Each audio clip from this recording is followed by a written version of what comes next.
悪く思うな。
No contest.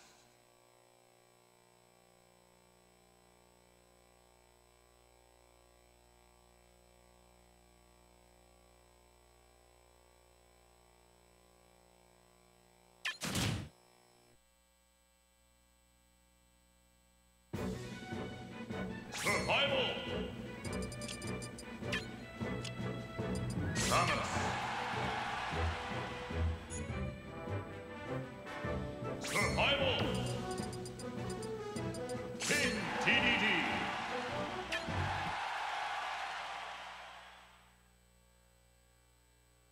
Three, two, one, go!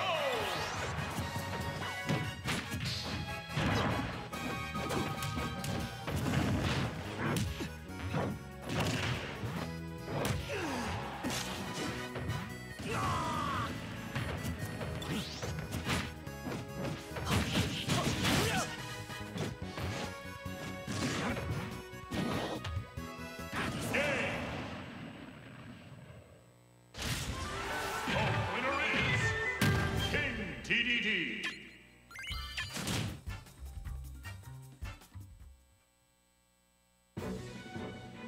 Survival.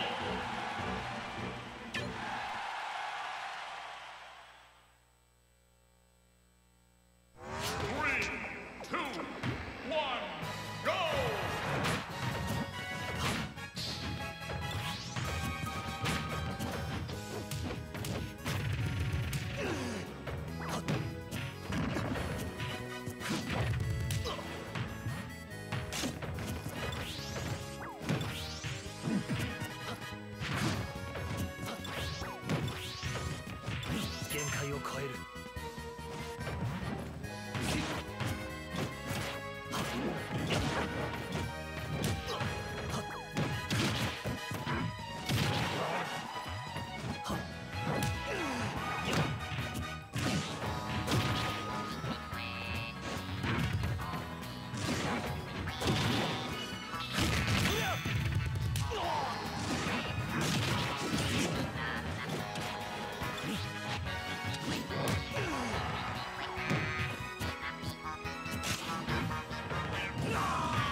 contest.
Mega Man. Pac-Man.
Survival.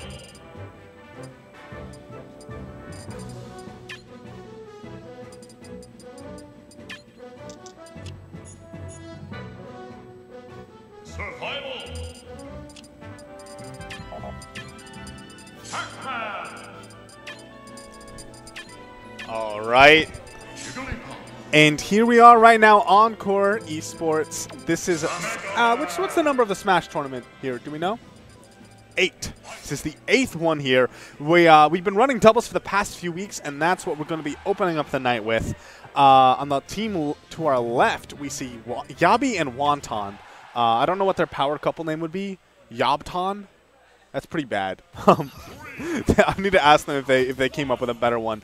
Against Amore and Salad Dressing. Now, Amore and Salad Dressing, you can see on their shirt, actually, he's an Iona player. And these are the guys who come out to these events.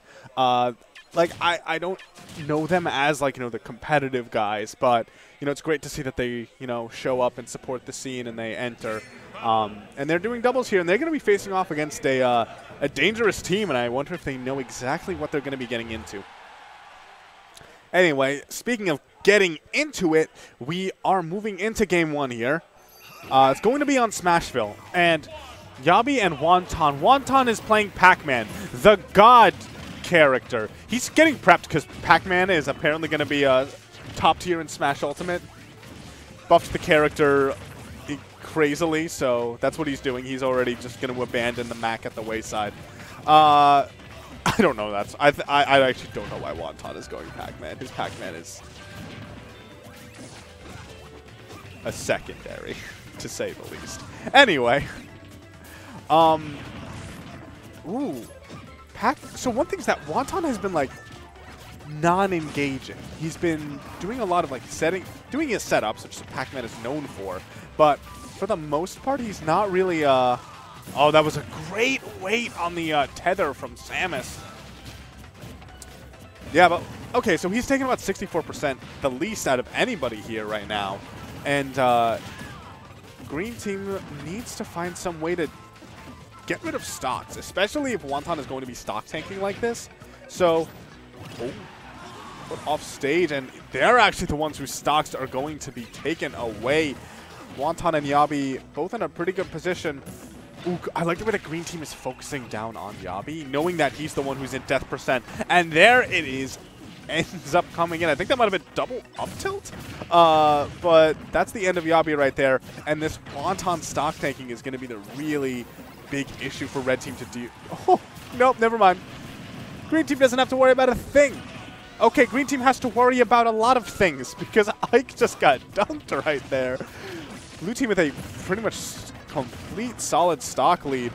But we've been seeing them perform pretty well on the whole. It just happens to be that, edge guards even in the double setting, are so important, especially against a character with a more exploitable recovery that such as Ike. For the most part, I'm really liking the way the blue team is coordinating. I don't think Yabi has ever teamed with Wonton's Pac-Man before. I don't think anybody has ever teamed with Wonton's Pac-Man, so this is a new experience for all of us. Oh, a really unfortunate team kill right there. He does manage to take out Wonton's stock, but that's 135% already onto Ike, and he's not making it back. There's one lone Mega Man against two of these opponents. Both of them very hardened tournament veterans, so he's going to have to possibly, you know, I would say Green Team might have to start thinking about Game 2, but you never know, even in the double setting when it's a 2v1 like this. He's barely taken anything, and he's actually dished out a lot of damage onto Yabi. Look at that. If this edge guard complete.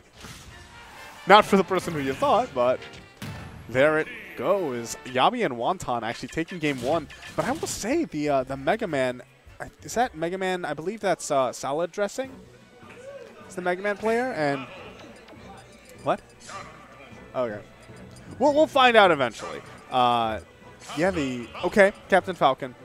Double Ganon. All right. No, don't, you can't show Double Ganon and then not go Double Ganon. I can't believe this. I can't believe that there's such villains that they would show us the Ganon and then not give it to us.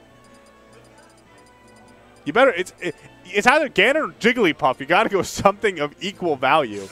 That is of equal value. Okay, this is the Yabi Zelda, the worst Zelda in Tri-State. And he can't prove me wrong because he's not even going to be able to salty sweep me. So, haha, get wrecked. But anyway, we are having a bit of a theme team for Blue Team. That being the Zelda and Ganondorf. I'm pretty sure canonically these guys aren't friends, but we put aside our differences to play Smash. And also there's the character switch going on. The Ike is going to be a Captain Falcon now. And that's going to, I think, help out a lot. The recovery was a big problem. And although Captain Falcon also has an exploitable recovery, I think the overall is just faster. You know, that in doubles, he's faster in the air, and he just gets back to stage. Ike had to spend so much time. You know, his teammate would be left alone, and he would be possibly taken out. All right, and that's one thing that I hope gets fixed for Smash Ultimate. That Zelda's neutral B looks like it, acts like it looks. Okay, ooh, nice shield stab right there. So far, the way that this doubles match has been going is, wait, Wonton Zelda. Oh my god, I just realized. I've never seen Wonton Zelda. I didn't know Wonton had a Zelda. He might not have a Zelda, and that's why he's playing her. Never mind. Okay, that was pretty good. Yeah, Blue Team, surprisingly enough, doing better now. Even though Yabi has swapped off of his primary character and gone to Ganondorf, and the fact that Wonton is playing Zelda, they are looking pretty strong.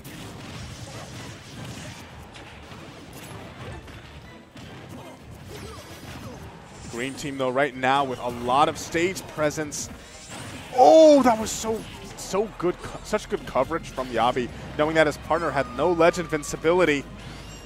He's caught in the middle between them right now. Even some mediocre DI on that back throw will not end his stock.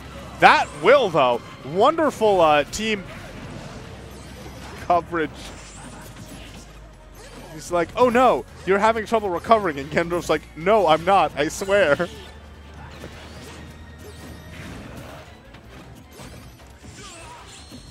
Is Amore Sorebutt? I feel like if one of these guys was Sorebutt, it would be Amore.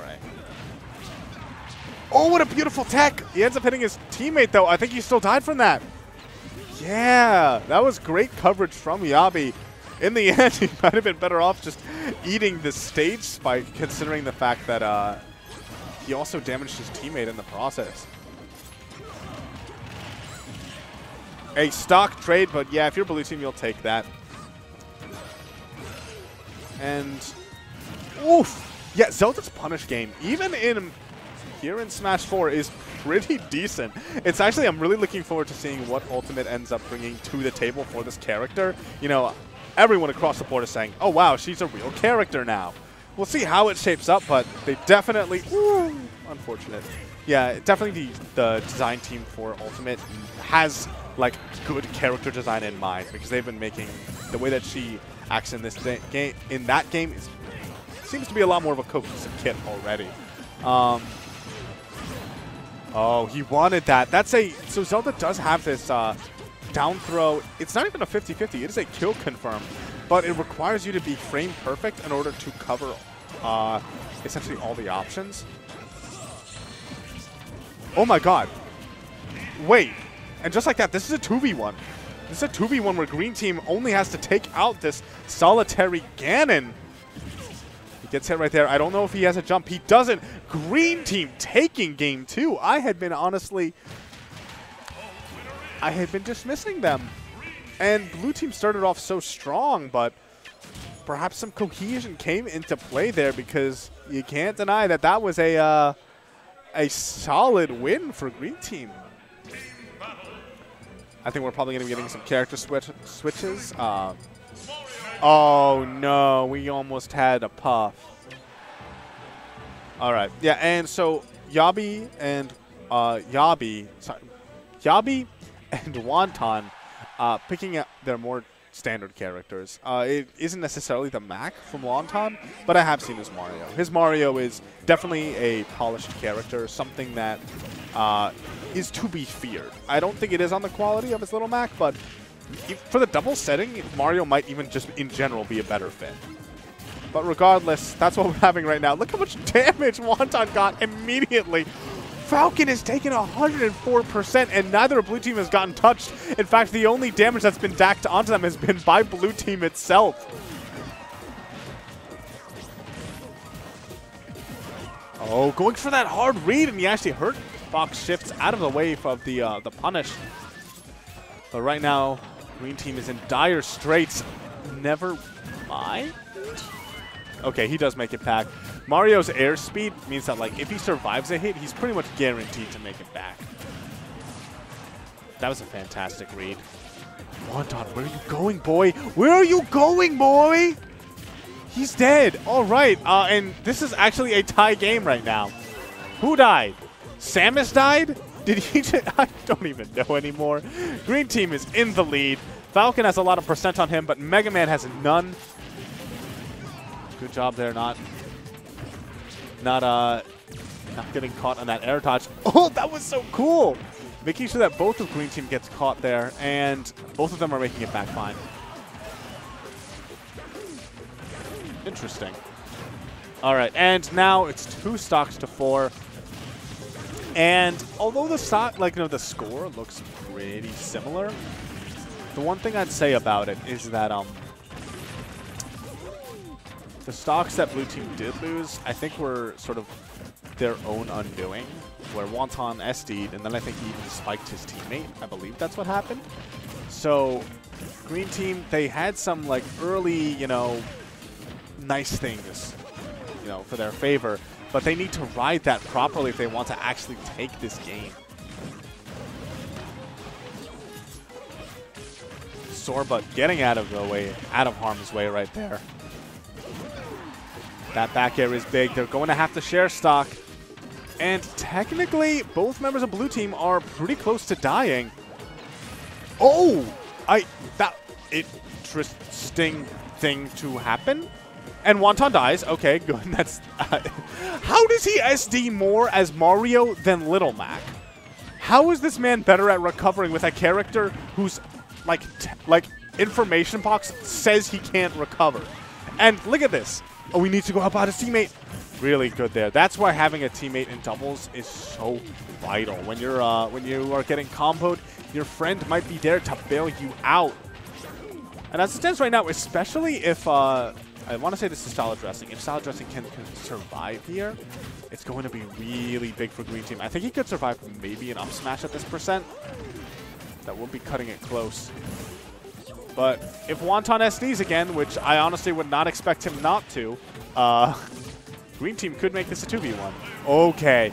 And Blue team, they were, this game was close for the most part, but now there's sort of a really bad spot for Sorebutt to be in. An amazing catch taking him off the top. That was actually a great finish for Blue team after a questionable game at the start. Wonton, I'm going to ask Wonton this. I'm going to shout it from across the room. Wonton. Wonton. He's not answering me. Oh no. He doesn't get it, man. I was gonna ask him how he recovers better as Little Mac than Mario. Anyway, thank you guys for tuning in here tonight. This is, of course, Doubles. I think in a bit I might be joined on commentary, but for now, it's just myself. And actually, I'm excited for these doubles tournaments because, like, New York in general, the doubles scene isn't that strong. But that's because that, you know, the main weeklies being Xeno, UD, like a lot of the sort of, and then there are like a couple other events in the city don't really do doubles, which means that when we do have doubles, we have matchups that you would not be seeing otherwise. Yabi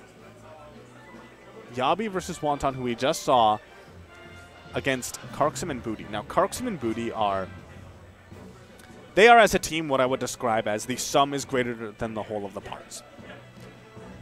Where they are each individually very skilled singles players. Definitely, I don't want to diminish that. But when they are together, when they are like in each other's heads, moving as a one through the battlefield, oof, they can take down players who are individually much better than them.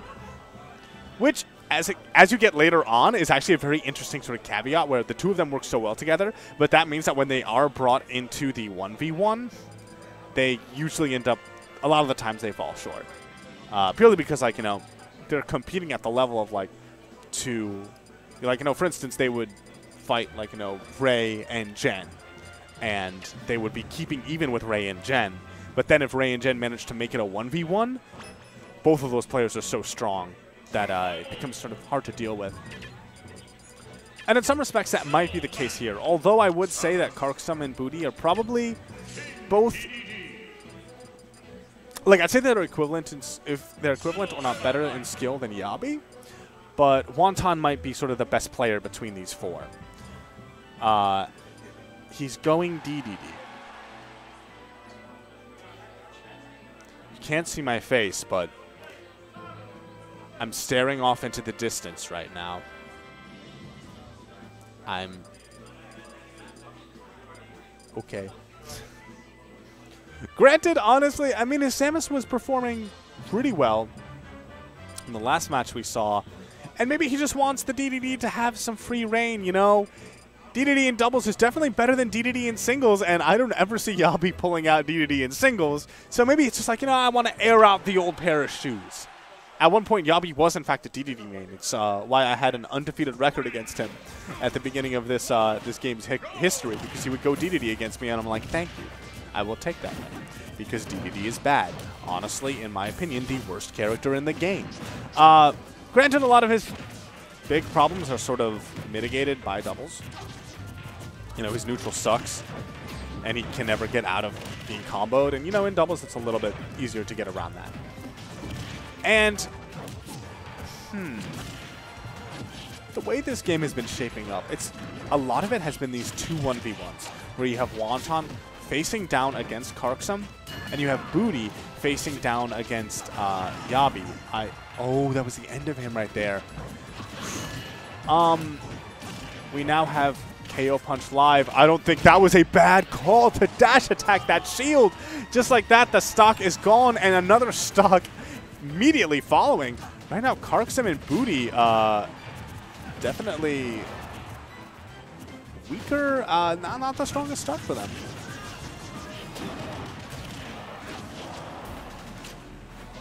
All right, I think I'm actually going to be joined on the mic now. Yes, yes, sir. It is the Fredonator. Now, what's going on? nice to have you here. This is a very Thank you.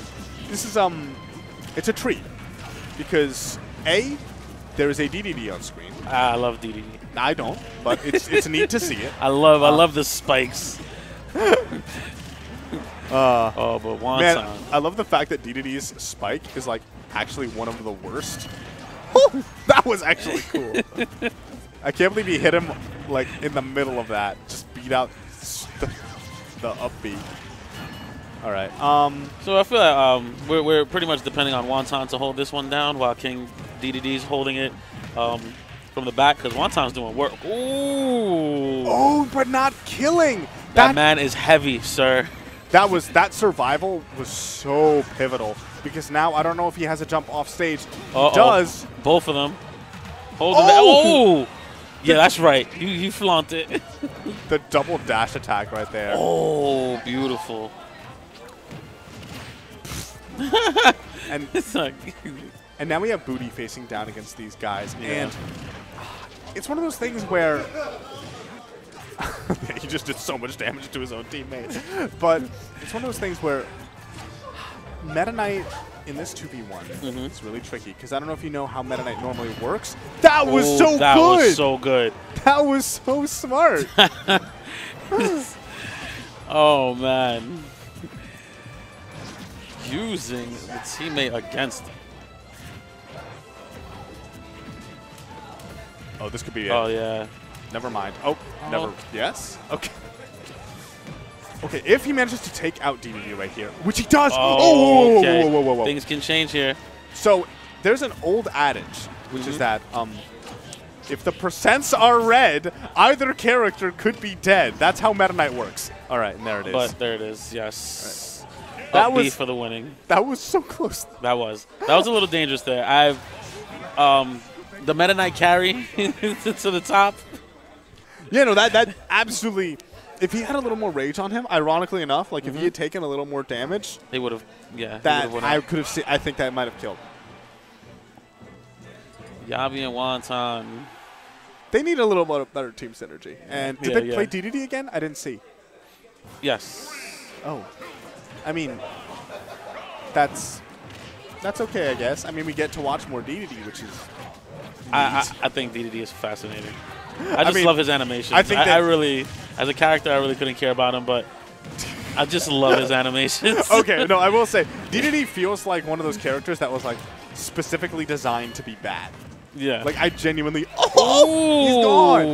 And that was great coverage from the teammate to keep him safe. You notice, like this is a little bit more true to form. What I know from Booty and Carson is that they are so good at that recovery. Was so good. That was really good. But DDD's finding his way back to the stage, and here we go.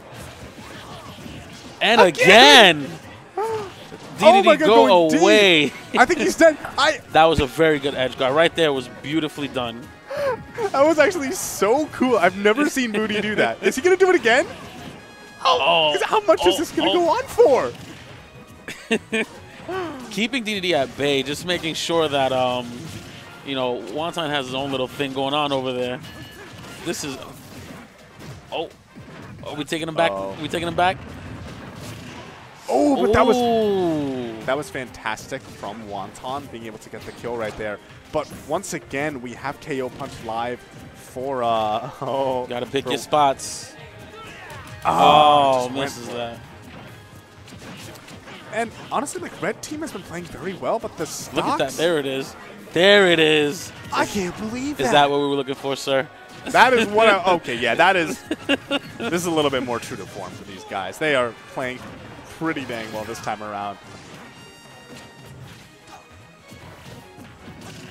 Okay. Ooh, held that.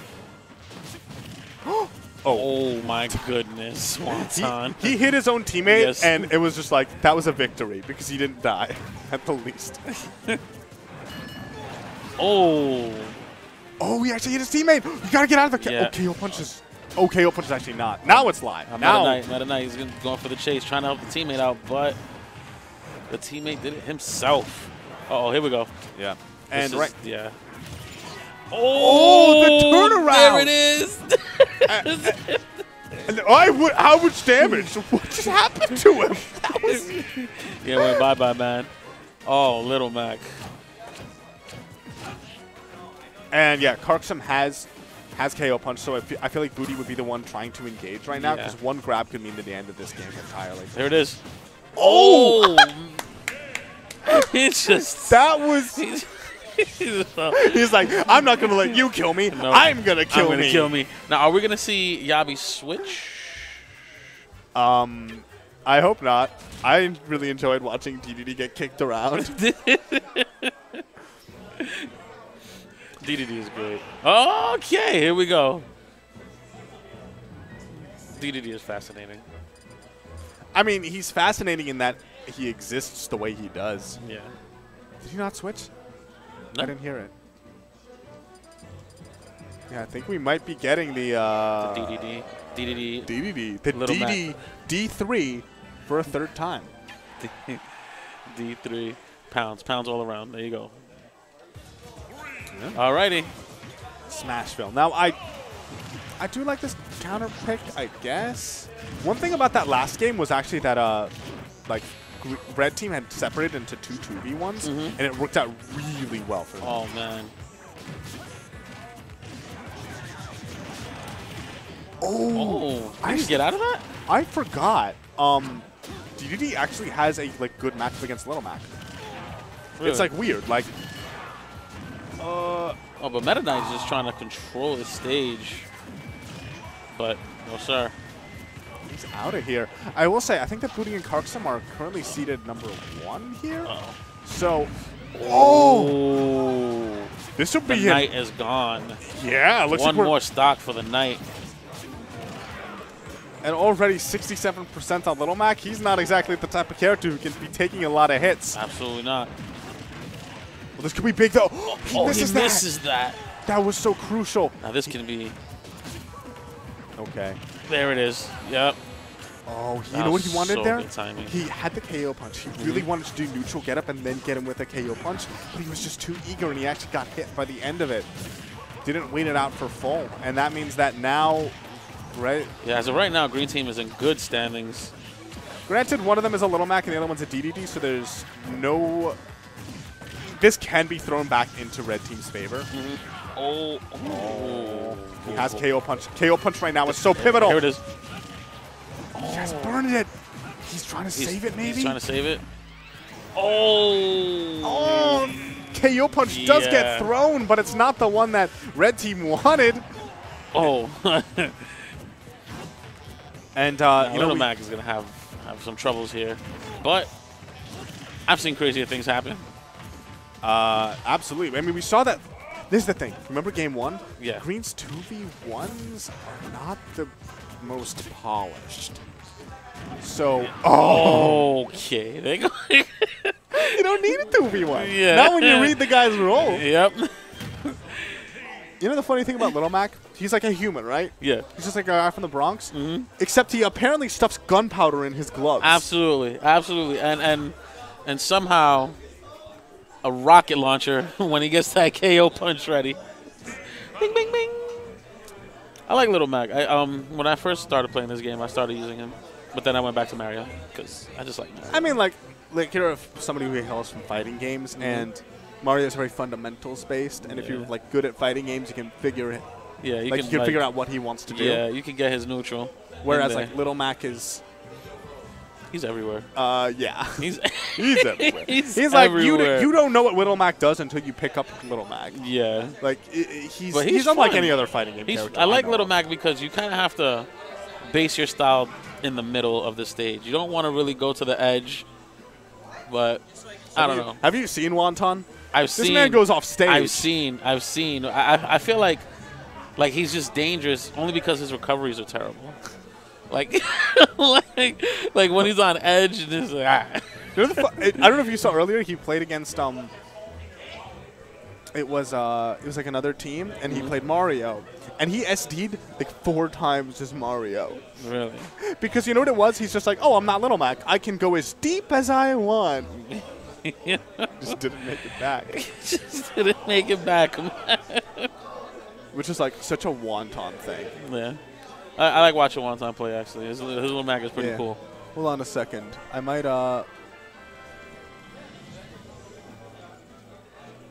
You got some games, sir? All right. I'm going to be swapping off briefly and be replaced by Reno Otacon, the man with the hands. There you go. The man with the... All right. I watch my wire. Okay.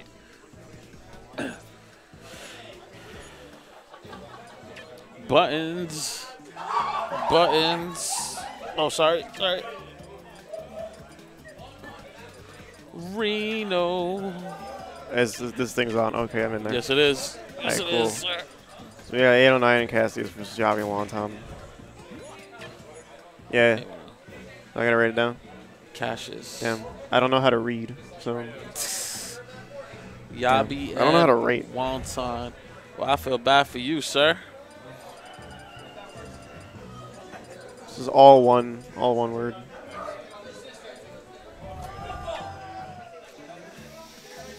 So what are we gonna see here? What are we gonna see here?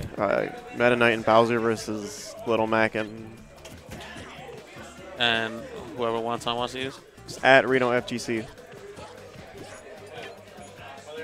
Yeah. Alright, so it's gonna be Meta Knight and Bowser versus Little Mac and whatever Yabi's gonna play. Yeah, that's what I figured. I feel like Yabi's gonna play DDD again. Why would you do that? But alright, I guess. He's having fun, man. He's having fun. And when money's on the line, I don't know. Some people don't like having fun, bro. Yeah, well, you know how it'll be already. Yeah, when you're confident, you do it. Best of 3. Best of 3? Oh yeah. This is winners finals then, right? Okay, I see. I see how this works. See how it works. See how it goes, fam. Bowser and Meta Knight. King, DDD, and Lil Mac. They have a lot of synergy with this team. It's like Yabi's always kind of protecting Wonton, and Wonton just kind of going face first and everything. Well, I mean, that's what I would expect. Like, you would want to protect that Little Mac. He's the one that's going to do the heavy hitting. Some extreme heavy damage. Good percent. But we got Bowser on the stage, baby. Oh yeah, this is actually like what this is. Ooh, I wouldn't say this is. Up. This is certainly a good stage for the character. It's a good stage for both characters actually. So this is a really good stage pick for them to start off. Oh, Yabi just putting Bowser. He's just slapping him. Slaps at these. Hold the hammers. I definitely like the sound that the hammer makes when you hit him. It's just a giant smack. Boom. Oh no, he hit him. Wow, that was so unfortunate. That was unfortunate, yeah. He's dead. Ooh. That KO punch, man, the rocket launcher. That's not gonna kill him. Oh, what a tech! Yeah, Meta Knight's not done yet. Yeah, see, DDD sucks, so it's gonna take a lot. It's gonna take a lot to kill this Meta Knight. The Little Mac can do it. Oh, never mind. He's gonna hit him with a back air and seal it. Damn, they're definitely getting worked right now. Oh yeah, not this definitely. Is crazy. Oh, he's my dead. Goodness. But it's alright. It's definitely not gonna be a 6 stock over here. Yeah, I would love to see a 6 stock. Tell me how. Okay, I want you to like correct me. Tell me this song does not sound like Animaniacs, bro. It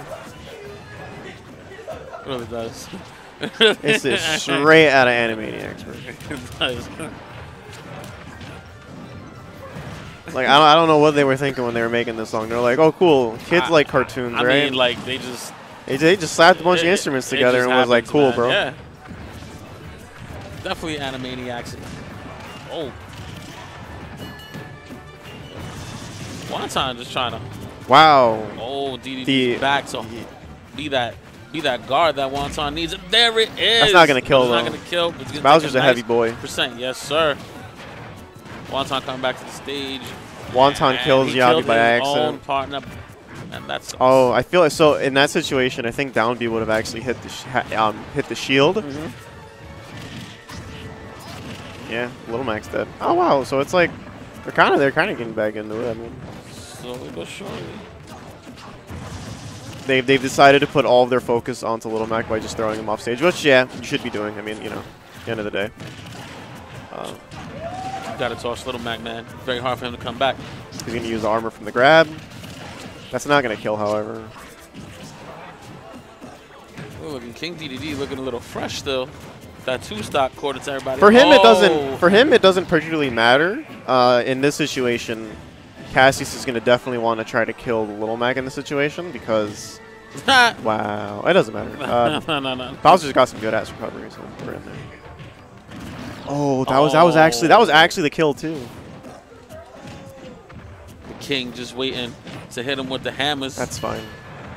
So another thing about DDD, he has like the this is so unfortunate right now for Yabi. But here's the thing though, one good read, one fair, one bear is definitely going to be the stock, in that this percents. But however, Bowser of course has his throw.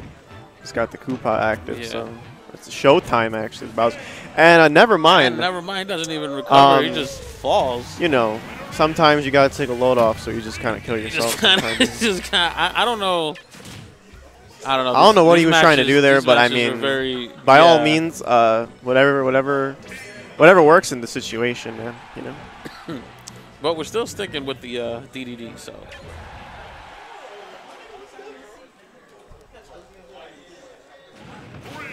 All right, here we go. Bring it back. Look at that. So they're going to go back on Battlefield, but I feel like now they have the momentum to definitely press the advantage. Well, I mean, I felt like Blue Team had that last match and then just pretty much gave it away. So I don't know the shenanigans happening, but I like it. Oh, we'll take that back, baby. Wow. Ooh. Everyone's just exploding right now. It's okay. Look, see, he just exploded. Yep, I see. I like how he did the F smash because he was like, I want Little Mac to run at me like right now.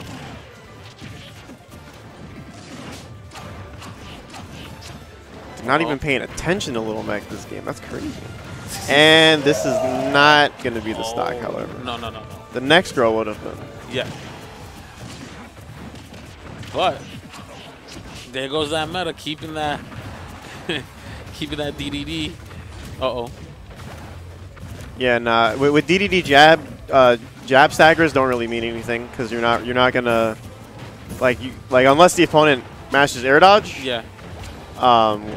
You're not really gonna hit anyone with anything. But in this game against stagger, it's better to just jump anyways because you always get the advantage with that. It resets neutral and you get better positioning that way. Little Mac coming back. And Little Mac's dead. Oh no, DDT's dead. My bad. It's so hard to tell because there's all doubles going around. Yeah, doubles is just wild. Little Mac's dead again. I'm like, this is just like, damn, this is about to be a 5-stock? Yeah. Blue Team. Hey, they definitely lost the momentum they had in the beginning. Never mind, it's 4-stock though. But this is definitely going to be. But this can still, you know, like I told Salty, you know, I've seen crazier things happen.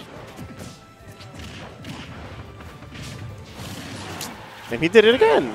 Yo, what's happening, dude? I don't know. What's happening right now? This is just like going nuts. Yeah, it's weird. It's just, they didn't put their best foot forward, sir. It's gonna back. Oh, forward throw. Okay, that's interesting. Yeah. Wow. Even if he goes through that armor, you got to deal with this man right here. And that's it. Yeah, he knew. That's like, it. You know what? I don't want to deal with this. It's all over. Yep. Said and done. It's over. To losers they go. And now I think Yabi and Monton would probably most likely have to play Booty and Karixim, honestly. Yeah. Doubles is so hard to follow sometimes. It's just a lot of stuff happening all at once. So much buttons being pressed. So little time.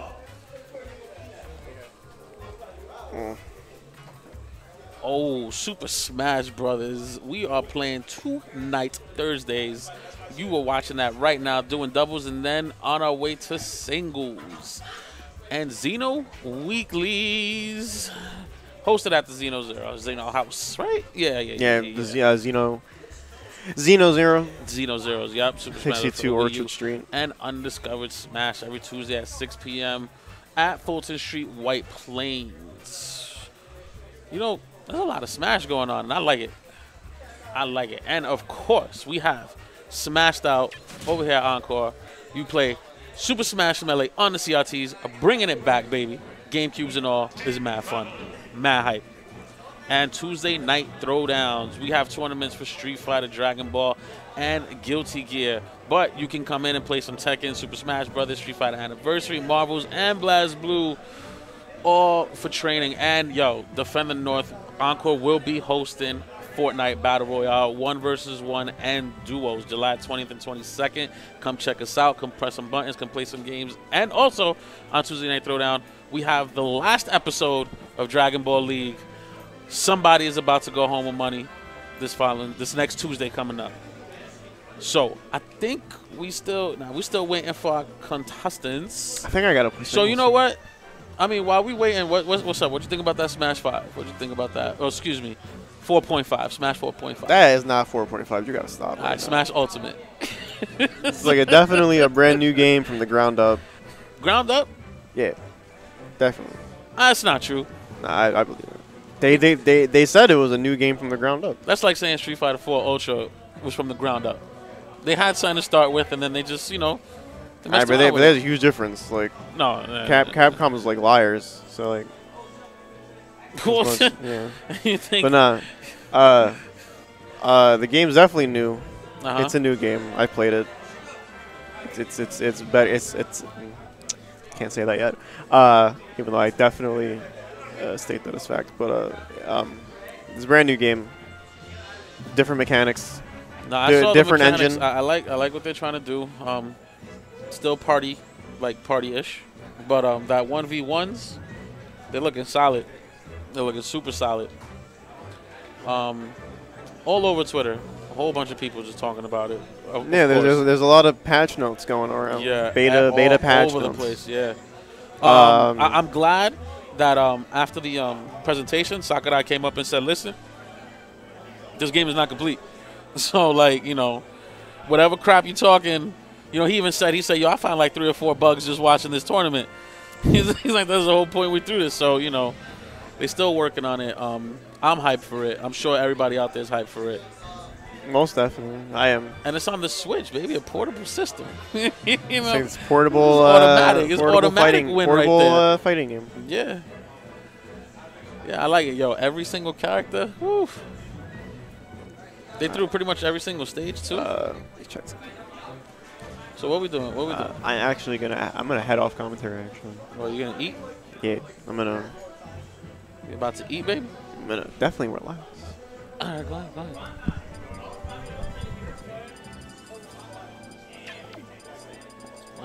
Watch my wide. Ooh. It's your boy.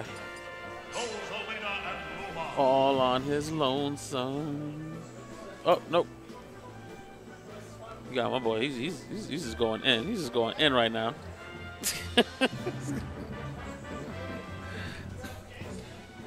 Welcome back, sir. No, you're not even live. You're not even live. Finish up, baby. Wait. All right. So let me talk for Salty real quick. He said he's gonna finish his slice of pizza, and then he will be back with his commentary.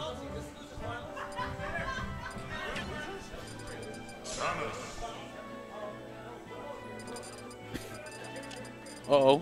We got Utopian and Jaku versus Yabi and Wonton.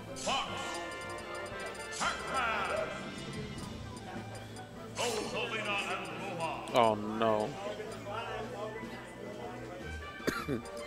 Utopian with that Rosalina automatic. I think Utopian's just trying to get rid of everybody today. He ain't even playing around. He just went straight to Rosalina. You tell you like, yo, look, let's just get this done, bro. I got some Fortnite matches to go attend to. Let's see how this goes. What stage we going to?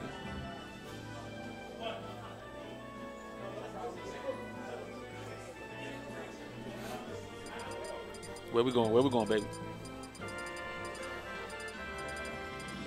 Just go on Lilac. Yeah, I know you want to. Nobody wants to go on. I can hear like I don't know. I can hear Salty's nourishment, and it's making me a little jealous. Uh-oh. In 3, 2, 1. I want somebody to actually find out for me what Utopian Ray's win rate in Fortnite is. Because at what point, at what win rate does it become justified? The amount of time that he invests. That's a good question. Because, like, here's the thing. Don't worry. If he has, like, it's like a 10% win rate, if he wins 10% of the time, does that mean that is that worth more than like winning 100% of these tournaments? Well, anyway, honestly, I'm surprised it took him this long to realize that if he does play Rosa and ends these games faster, yeah, he goes back to playing Fortnite. So yes, that's the whole game plan tonight for him. He was having way too much fun with Fortnite, and he's like, all right, let me go do this real quick. And he's teaming with Jakku, which is I like PB and Jakku. That's fun. Oh no! My goodness, that he's your friend. Did not just happen. You see, that is the equivalent of a draw 4 and Uno right there, my friends. Right? You just don't do something like that. Like that Uno insight. Yes. So yo, Uno got tech too.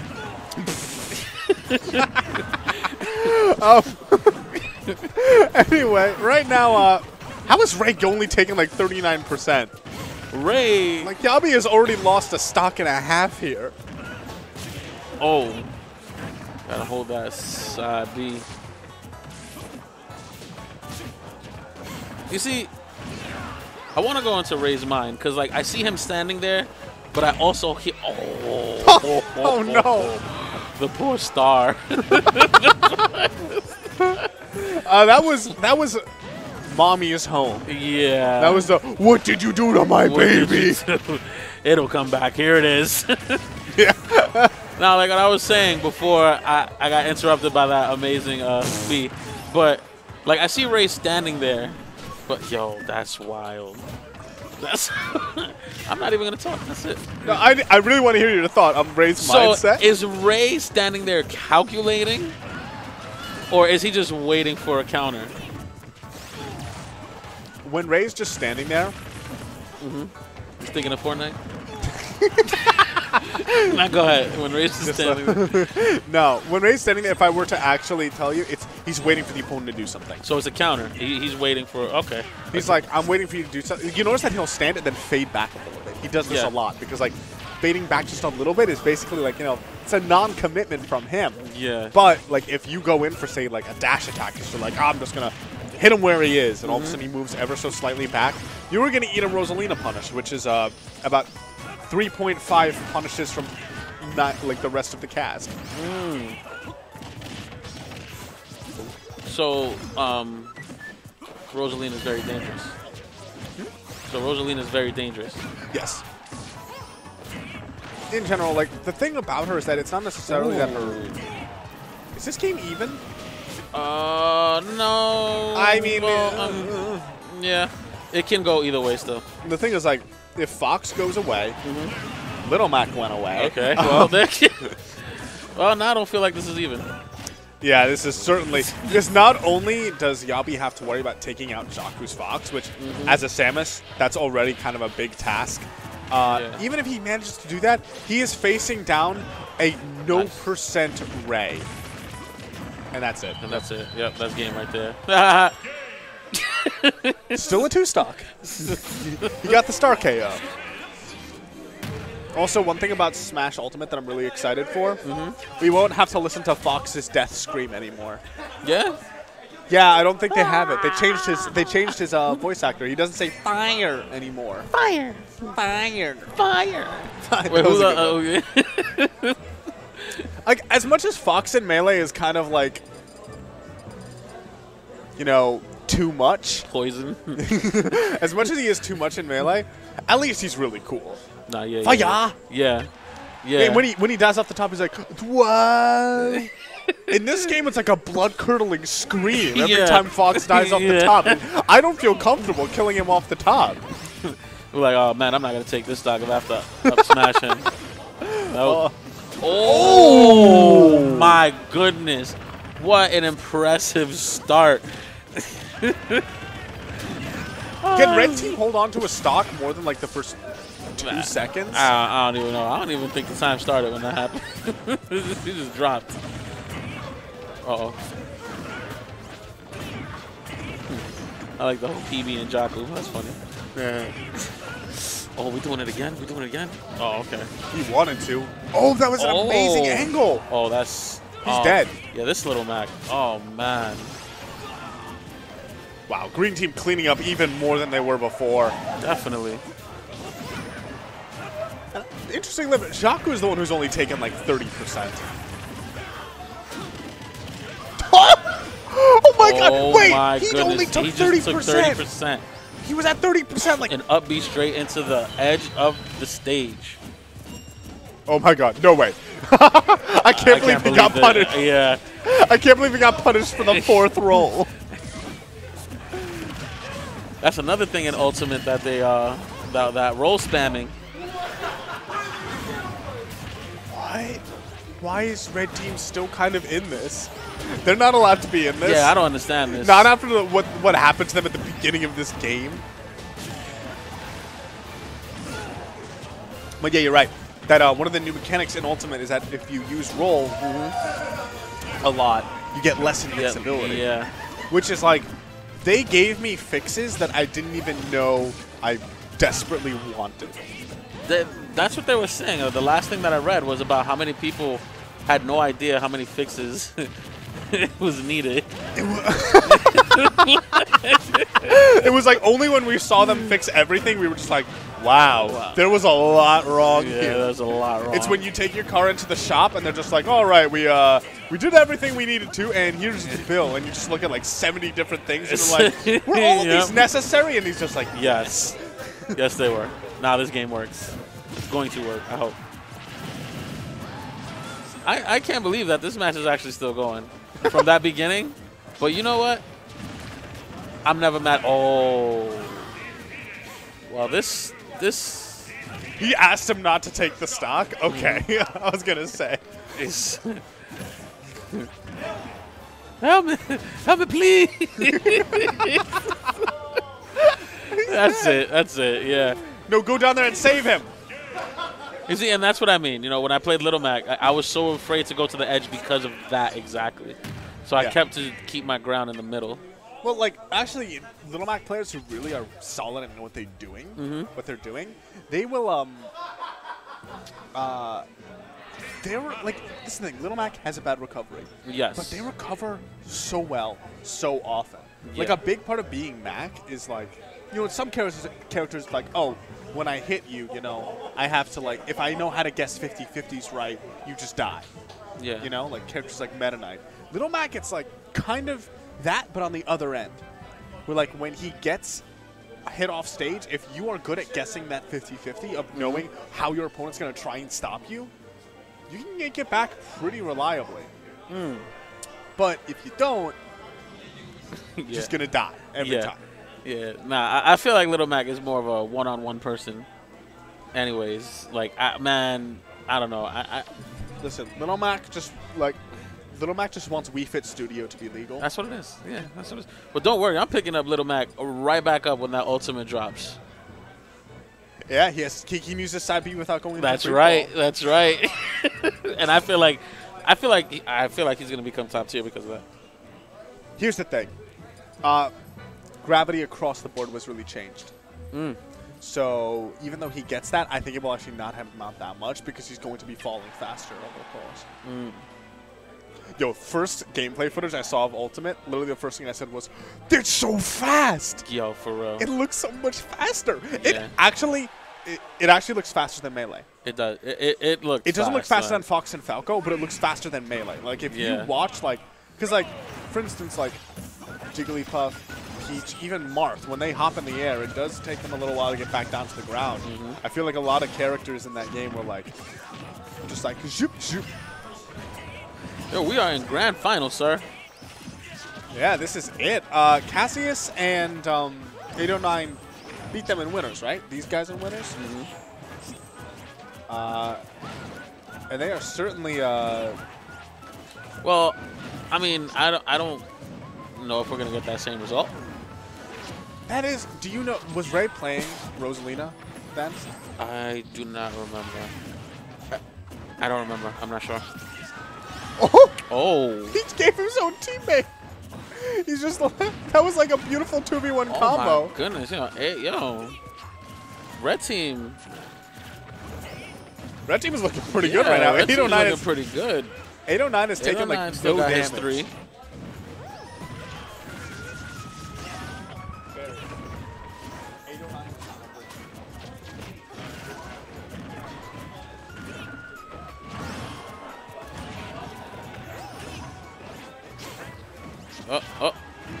Oh, Rosalina. Now here we are at this point in the game. Everyone's taking a lot of damage, but Yeah. Meta Knight has Meta that Knight extra is still stock. holding it down. Yes, he does. Ooh. Uh-oh. You know the funny thing about this? The sort of way that character matchups work here. Where, so here's the thing. Fox, Rosalina bodies Bowser, Yeah. but Meta Knight actually gives Rosalina the hands. Yeah. But then, like, Bowser can give anyone the hands at any point in time. It's like this is like a bizarre sort of rock, paper, scissors that goes on, like, just within the 4 characters on screen. Uh-oh. Like, there are going to be a lot of times where, oof. Okay. Yeah, Like- they need to. I believe they need to pick their spots right now because Bowser. Well, Red Team synergy is pretty solid.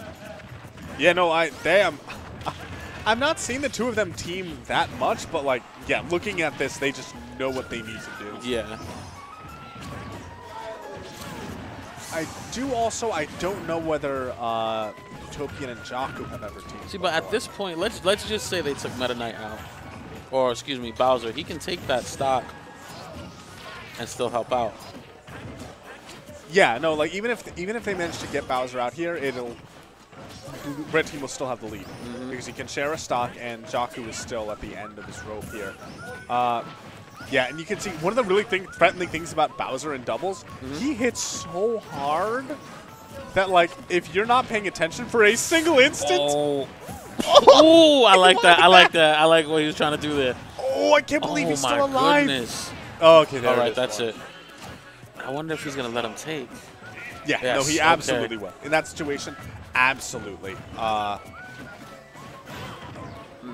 Nice. Oh, no. Oh my goodness, that would have been wild right there. That was actually a beautiful down to footstool. That is like a very dangerous thing that Rosa can do.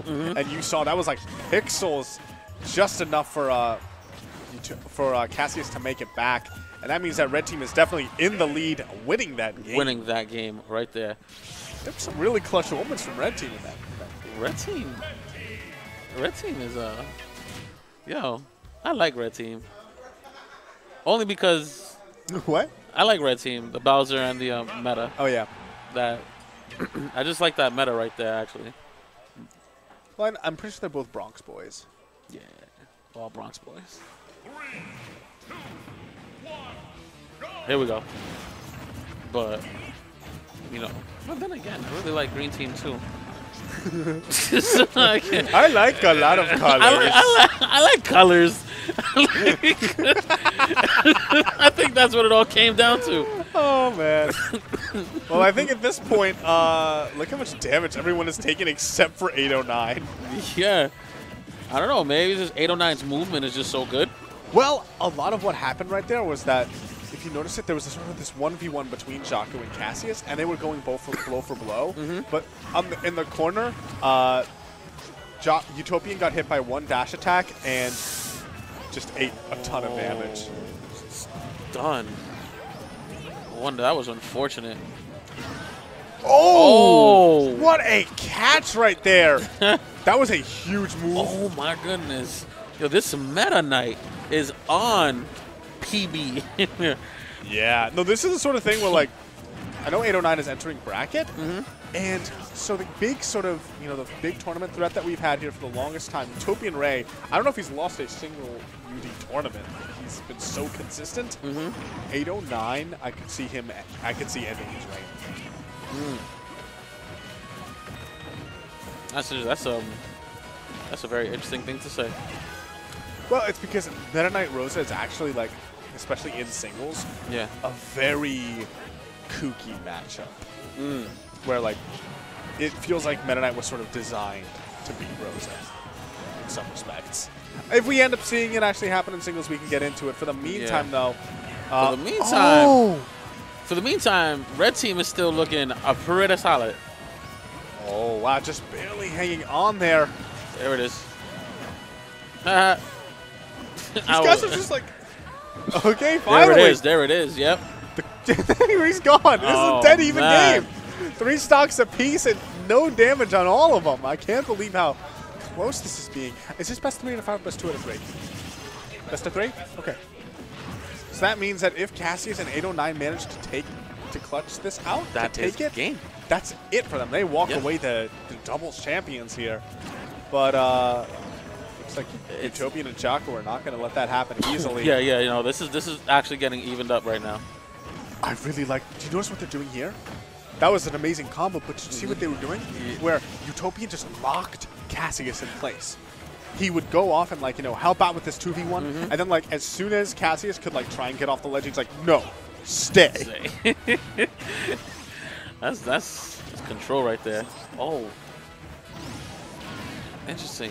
It's green team. Big it's his teammate. All right. I think Cassius' survival is going to be crucial. Paramount. Yeah. Because he's surviving that, but he's not going to be able to take another one of those. And he has a lot of rage on his body. There are lots of ways for him to close out early Bowser stocks. can take somebody before he goes.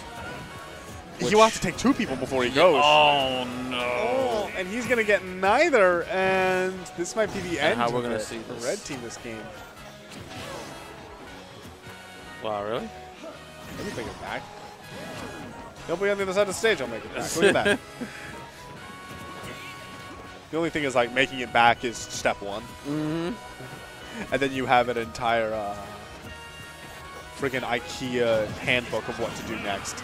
Oh, wow. To explain what that was right there, so he hit this down tilt, and there's actually this mechanic in Smash 4 that I'm like 90% sure is not going to be in Smash Ultimate, where when you get hit after 100%, there is a 1 in 4 chance that you'll have this untechable spin. Okay. And that means that, you know how you can tech on the ground? Yeah. When you get that untechable spin, you cannot tech on the ground. So right there, he hit him with the down tilt. And then he went flying in the spin. 809 recognized it, went in, got the up smash that at that point was guaranteed. But just happened to be exactly where Utopian was.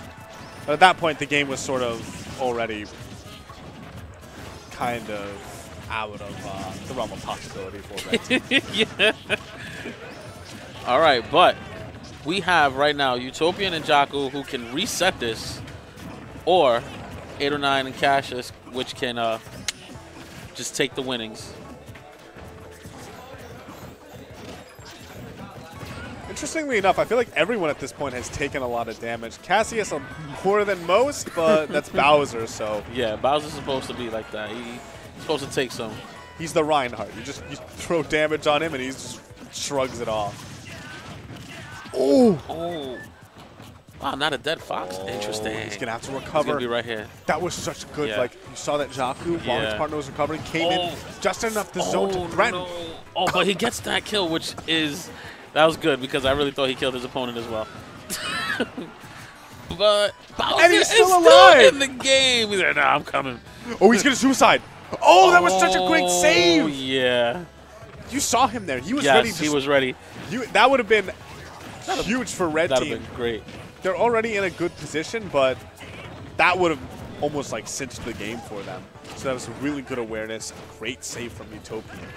Meta Knight still hanging on to that 3 stock there. He always has 3 stocks, sir. Oh! He died so early. Oh, no. And all of a sudden these are stocks are even, but the percents are pretty grim. This edge guard on Fox is going to be so important. But he doesn't. Yeah. And right now, red team pushed to the corner.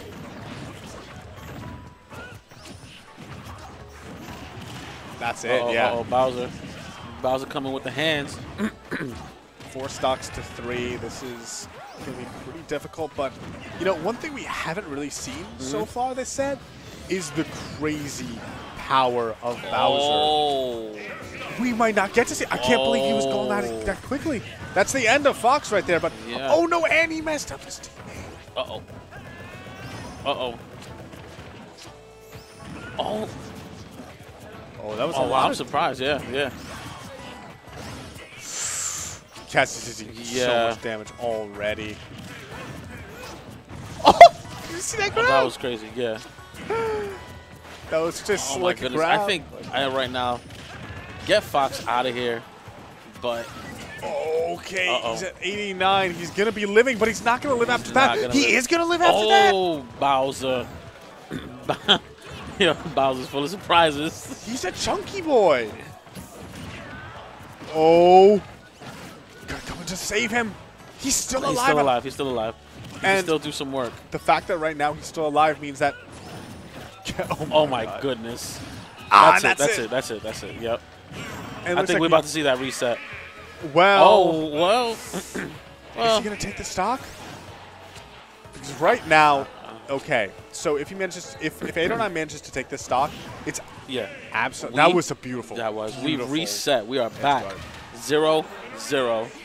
809 and Cassius is going to have to switch up their game plan. I did just get confirmation from Bob Leon that apparently Untechable are gone in Smash Ultimate. Or maybe they just moved to somewhere else. Who knows? At least Untechable the way we know them are not. That were taken out of the game. Yo, Smash Ultimate is going to be bananas, man. It's going to be so good. It's going to be so good. Yeah. I don't even play Snake. But when I saw him there, I was just happy. Snake was the first one that they showed where I was just like, are you kidding me? And then, like, I'm going to play Pichu. Like, Pichu is actually on my short list of characters I'm going to main. There's so many now that I don't even know. And Dr. Mario. Honestly, like, I feel like what they can do with that game is they can play similar to how it was in Smash 4, where if they just make every character viable. Yeah. If they make every character have good enough tools. And the reason why Smash 4 kind of, the meta ended up being, like, not so popular at the end of its lifespan was because of how centralized the DLC became. Yes. I feel like just the size of the cast and the way that the game seems like it's going to be designed, all they have to do is make sure that each character has things and can do things and then tweak and patch. And we could have a game where it's like every single character is fun to play. You can take them in bracket as far as you are willing to go with that. That new Link, I'm liking it. Well, I told you that I was using Link, but yo, here we go right now. At this point, ladies and gentlemen, whoever loses, loses. They go home. Yeah. Or they go into singles because, you know, we got that next, actually. But we do, but no, like, but you know what you mean. Like, you know what doubles, I mean. Doubles was kind of, you know, there was like a modest entrance, which means the difference between first and second place in terms of that money that you take. Oh, yeah. That's big. No, it is big. Ooh, I like that. Oh, he went Mewtwo. Yes, I didn't even notice did. Cassie's used Mewtwo now. Oh, that could be big. Oh, Luma there to come in clutch. Yeah, so the Meta Knight ladders, which in singles are extremely devastating on Rosa, in Mewtwo. doubles might seem like they're a bit trickier to pull off just because you can't always guarantee that Luma's going to be out of the picture. Yeah.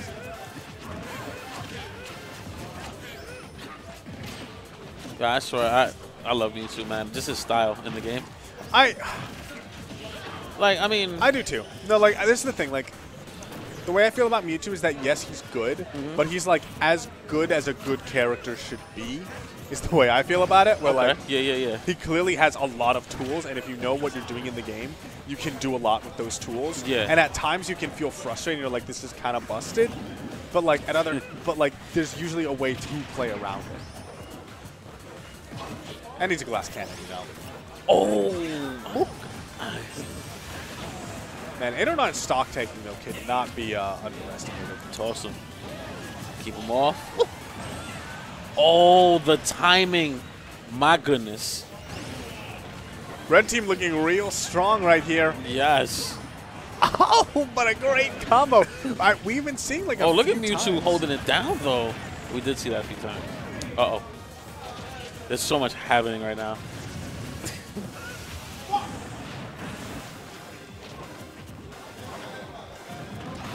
Oh, man. 809 is so good with those, like, choosing when to go in. Especially against somebody who's as mobile as Jakku, who's, you know, like, dashing back and forth all around. And then, like, 809 goes for the dash attack, and it's like, boom, the dash attack lands. Fuego ball.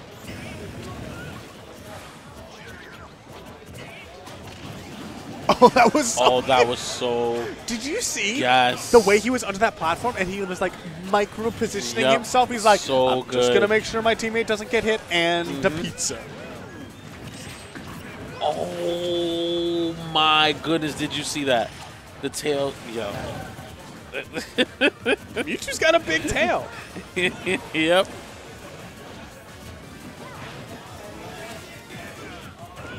Also, one thing about Mewtwo that I'm glad about, in terms of how he's, you know, designed in this game, is that he's actually fast. Yeah.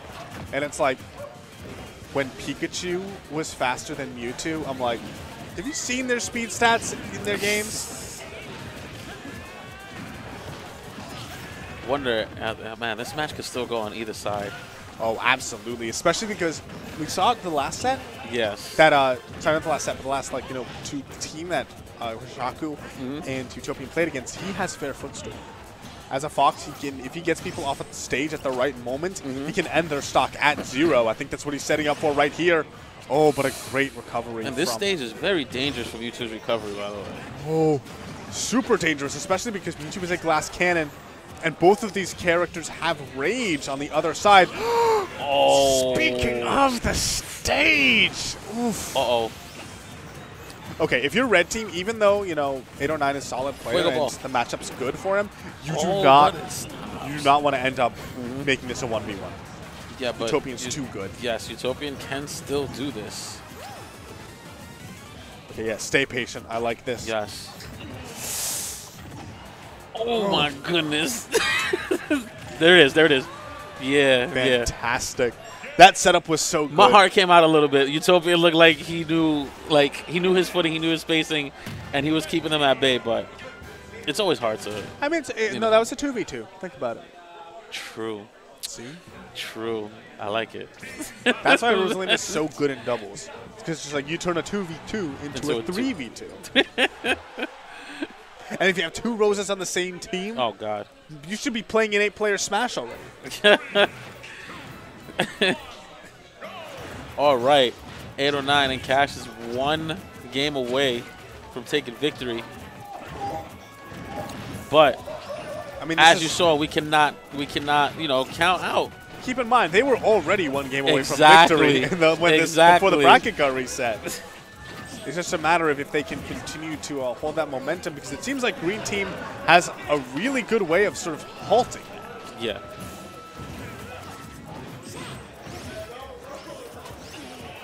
Oh my Oh, God! wow. It's the end of YouTube. And Really? that's why this stage counter pick is working out so well for Green Team. Those smaller blast zones on the top. That is interesting.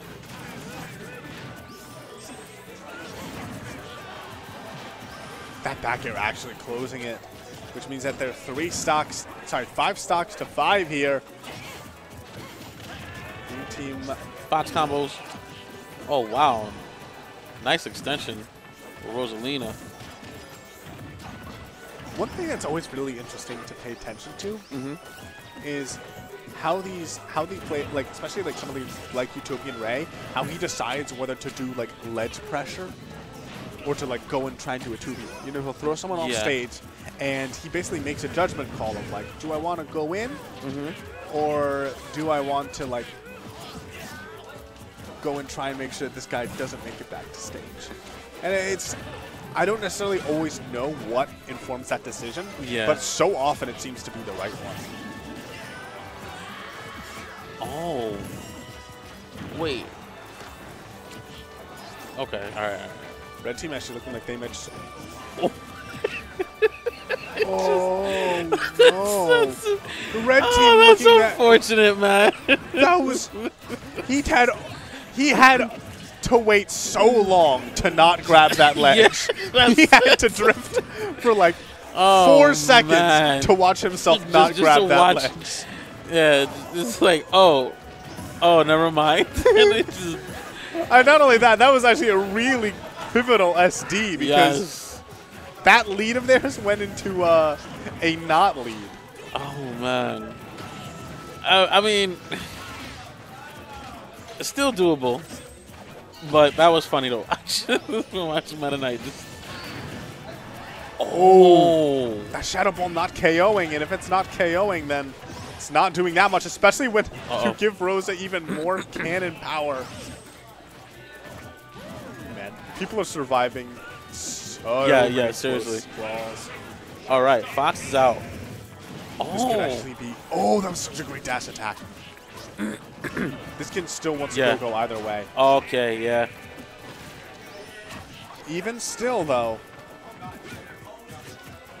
because if he takes out Rosalina, not just that, but like, you know, Fox has an exploitable recovery.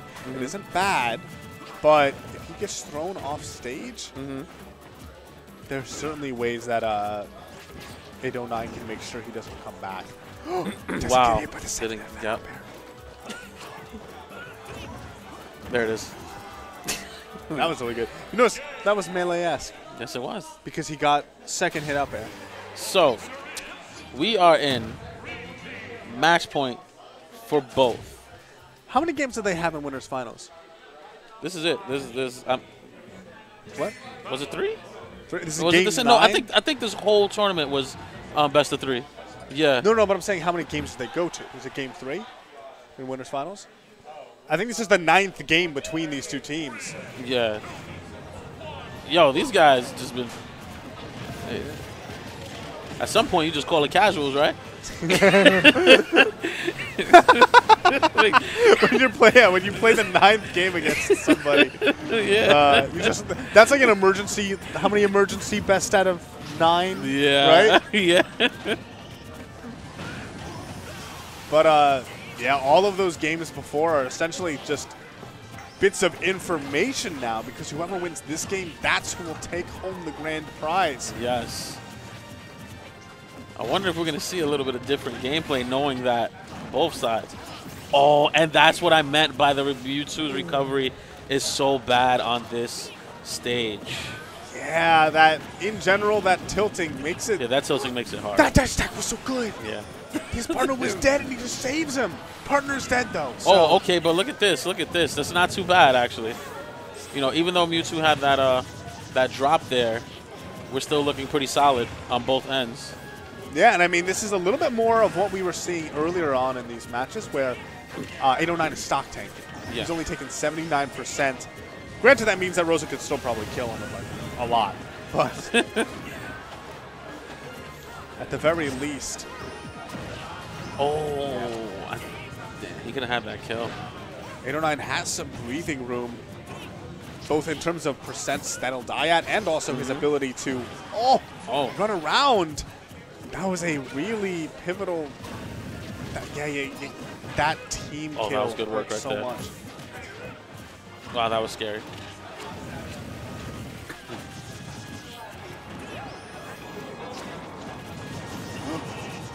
That might be it for him, though. Ray actually not able to get the punish. But as of right now, I think. Ooh. Stay on that Fox. There have been like quite a few times where Ray could have finished off 809's stock, but I don't know if he was just like hesitant to pull the trigger because this guy's at 104% and still alive and kicking. Red team up by pretty much an entire life here. And considering how much kill power both of them have, like one back throw from Mewtwo. Oh, nice dodge there. Finally, it's out of the picture, but all right. Okay. It's now. Use those info. Try to get that. Yeah, this is technically what I like to call a false lead for green team. No, it's a real lead. No, it's a false lead. Okay. Yeah. Yeah. I just had my mouth open that whole moment there. That was crazy. And so Rosalina on one stock now. Oh, and so is Fox. That's a tiny little shield that Ray has. He has to be careful about that. You know, getting a shield broken still hurts a lot, even in doubles. Uh-oh.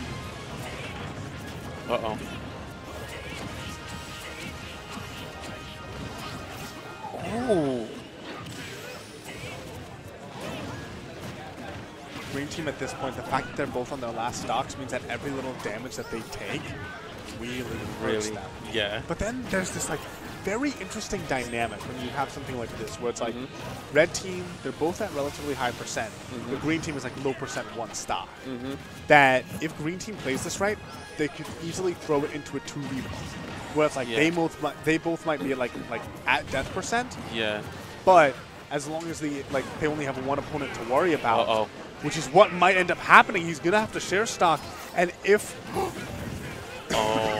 Oh, that's it. That's it. That's it for his teammate, though. And this is what I was talking about. There's a 2v1 where technically, you know, Cassius has like not a lot of percent on him, but he how is he going to extend to actually get these kills? A little bit of miscommunication there costs green team. We now have Jaku off stage. He makes it back, but another forward will probably do him in.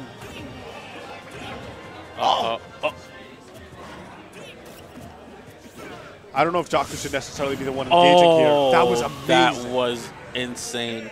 Game. And Utopian Ray, Jaku takes it. So funny how we were just saying, oh, you know, they took the first game. And it's like, but don't count them out. Because this happens. That was some interesting matches. That was fun. Yeah, no, there's always, weirdly enough, there's some players that I feel like you get to see a certain freedom from them in doubles that you don't see in singles. Because in singles, when you're playing neutral, when you're playing, you know, when you're in advantage and disadvantage, especially the way that the game ended up shaping up, became more clear cut. Yeah. Whereas in doubles, it's so chaotic that you get to see a little bit more of what people want to do, you know? Just like, man, I just want to go in, and I want to hit you, but I want to hit you back to my teammate. I want to press this button right here. So, we are now on, we're going straight to singles. Yeah, and actually, let me pull up bracket for you guys. Where are we in singles right now? Because I believe, was singles running a little bit, let's check it out. Let's check out that bracket. Yeah, we're gonna look at here. Oh no, we do have a lot of round ones. Oh no. Oh no. Oh god, what happened? Oh just click that. Let's see. Technology, baby.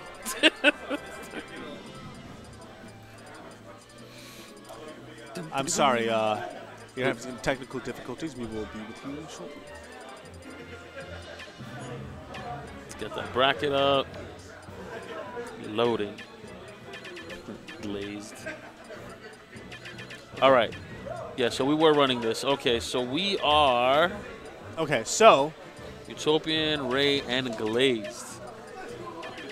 So what do we have So here? let me take a look at what has happened here in bracket.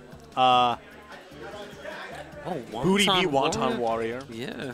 Wonton's been kind of struggling lately at Encore, at least. I know that he didn't do so great last week. I think he might have gotten 9th. Kind of surprising to see. But anyway, we got some interesting matchups coming in. Noku versus Reno is Karksum versus 809. That's going to be really exciting. Booty versus either Jaku or Twisted Hero. FNY versus Cassius. FNY Cassius versus Yabi. Oh, I feel kind of bad for Yabi because last week he actually had. Last week he had a really hard round 1. Who was it? It might have been. I don't remember, but I remember he took a really early loss. Oh, I think it was to either Booty or Karksum. He fought Booty or Karksum, and he was like, "Man, that was like so hard. Like, I can't believe that. Like, I had to fight him round 1." And this week he has to have another really good round 1 person. Anyway, I'm talking about this. Let's get back to this match. Remember when I said that Utopian Ray just wanted to play some Fortnite today? This is exactly what I mean. This right here is exactly what I mean. He's trying to speed run bracket, bro. Yeah, that's it. Yo, where's the speed run counter? And let's just put this live right now. We got to put an arbitrary timer up. Yeah. That's, how quickly can we get that on the stream? We need to put a speed run. That's it. It's a joke. So we trying to do a speed run because apparently my boy wants to go back to Fortnite and he's just running through everybody right now. Look at this.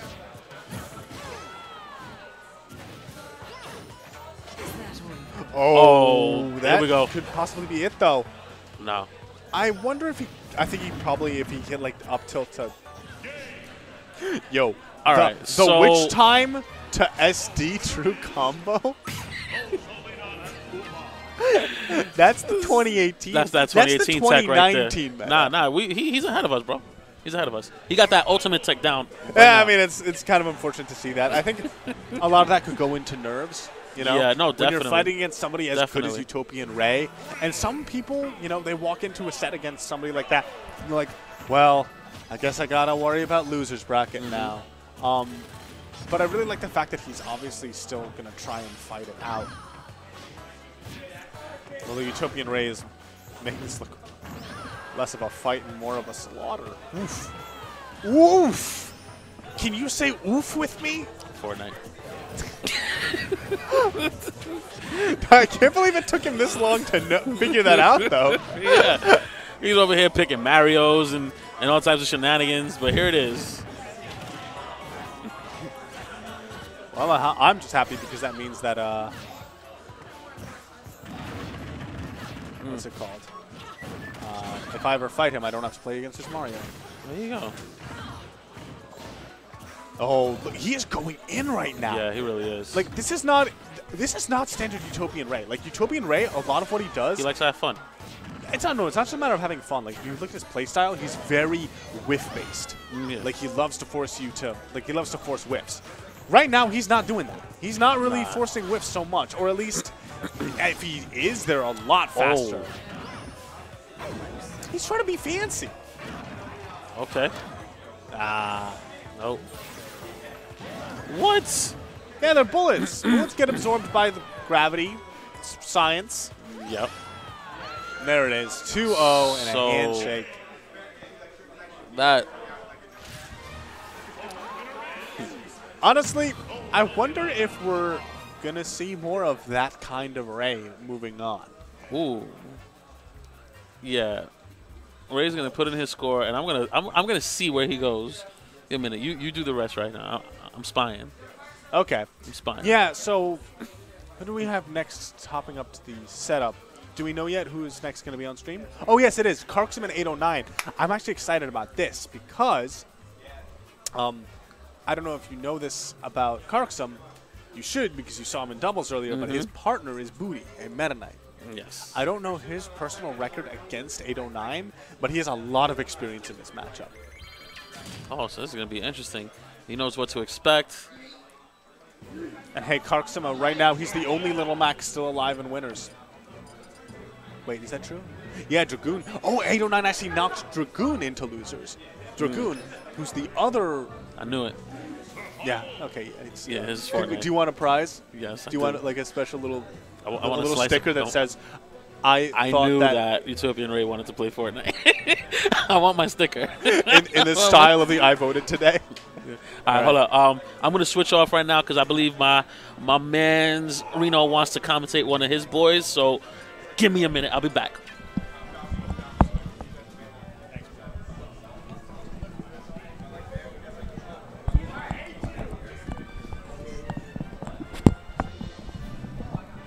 I like it like that. that. Other side. I like it like that. Well, you like it wrong, apparently. Whatever. Anyway. Anyways, but this is a cool match. Yeah, so I was just saying how there's actually quite a bit going on in terms of character, which is that 809A just beat Dragoon in order to get here. Dragoon beat another one of the other little Macs. Oh my god. Why did you watch that This match? whole tournament is just like little Macs. It's covered in Macs. It's yeah, it's like you're like a heavyweight who has to I fight don't up know the what ranks. happened. Why did little Macs get like more It's relevant? only here. It's only here. It's only no, because I lost to a little Mac at Xeno yesterday. I don't lose to little Macs at Xeno. But there's like 7 of them here, so it's like, oh man. Don't cry at me. But I think they're going right into it. I was talking to wow, okay, he's like approaching. I was talking to 809 how CarXM doesn't really approach, but he's just like subverting my expectations about him. He's actually just like heavily going in. But I think that's only because he's played booty, so he's like, oh, I know how this goes. But like, I feel like, man, Okay, this is like. now that he has the lead, I want to see if he continues to do that though, because I feel like he wanted to get the first hit in. He's still like, he's still slapping him up. No, he's still slapping him up. Well, I mean, okay, now that we're back to the, he might be dead though. That was actually really good from Little Mac's so CarXM annoying. holding on to his jump.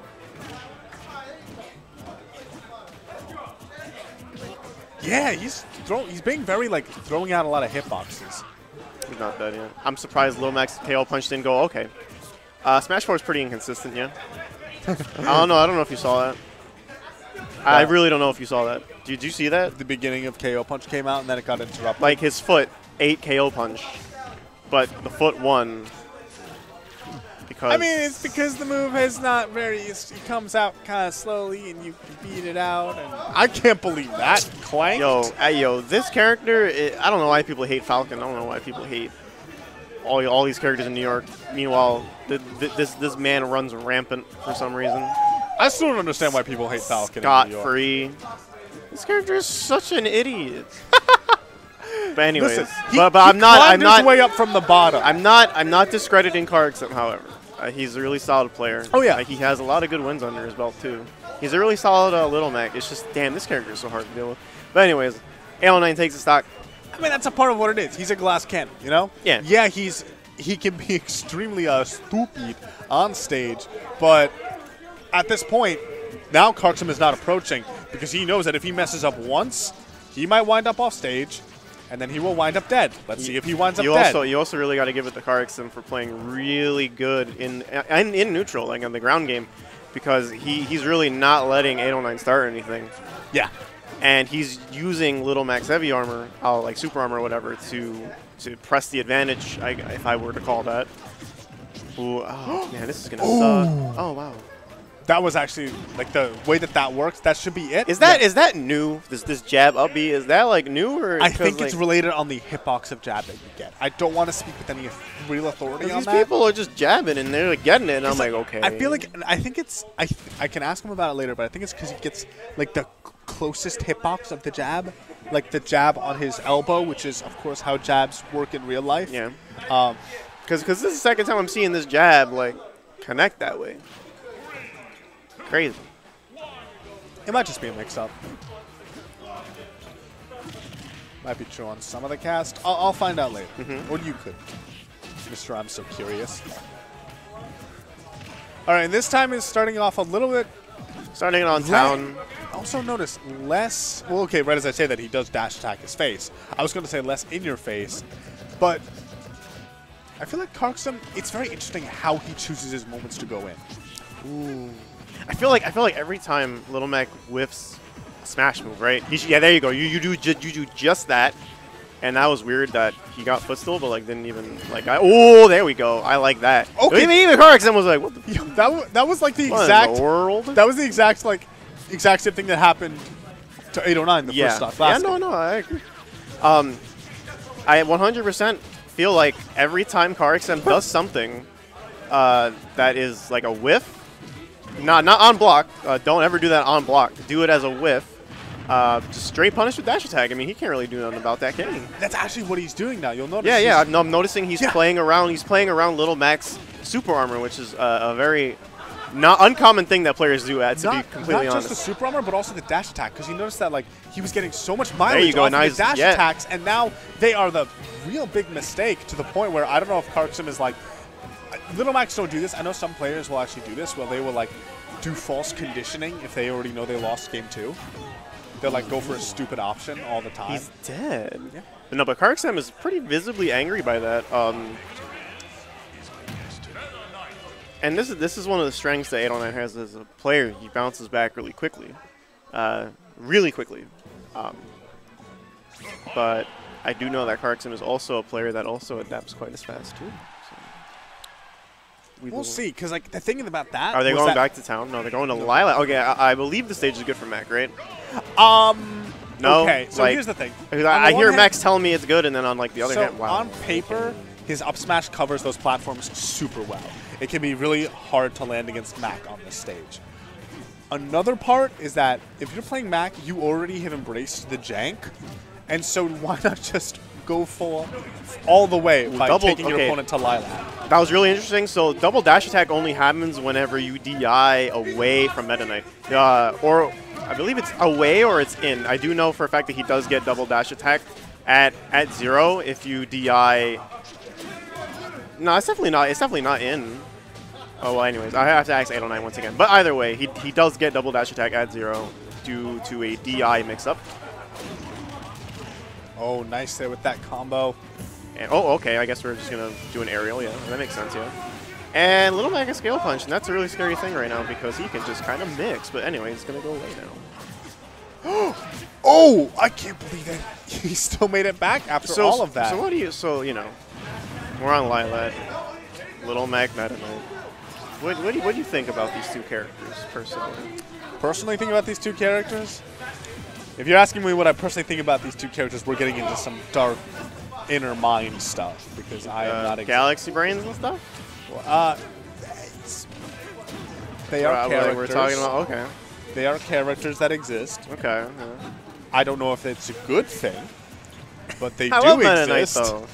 Why do you love Meta Knight? I love Meta Knight. He's Borb.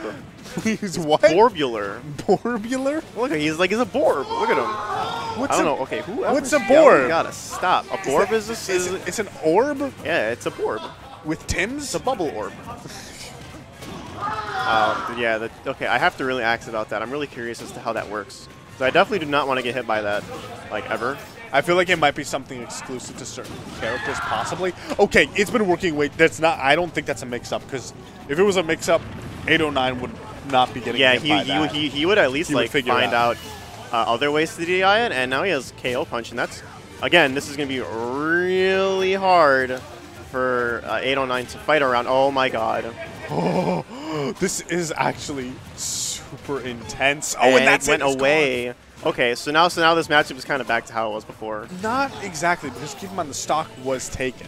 And so that means that like Little Mac can feel free to just hit him with these moves.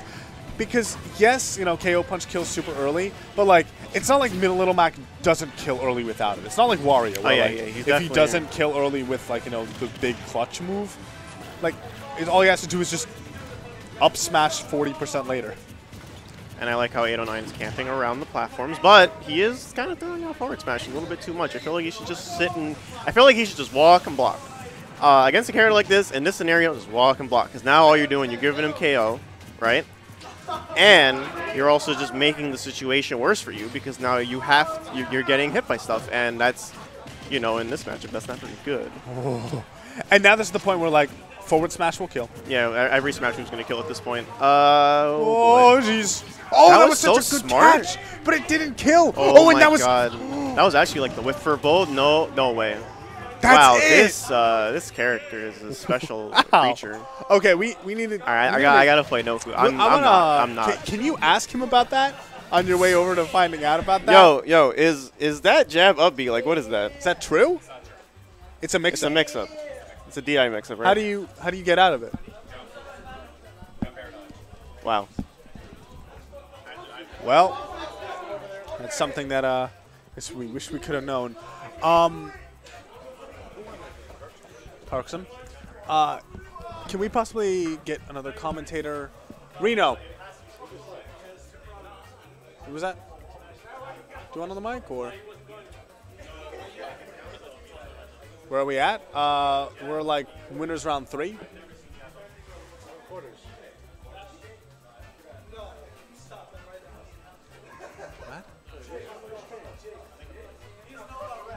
What was that?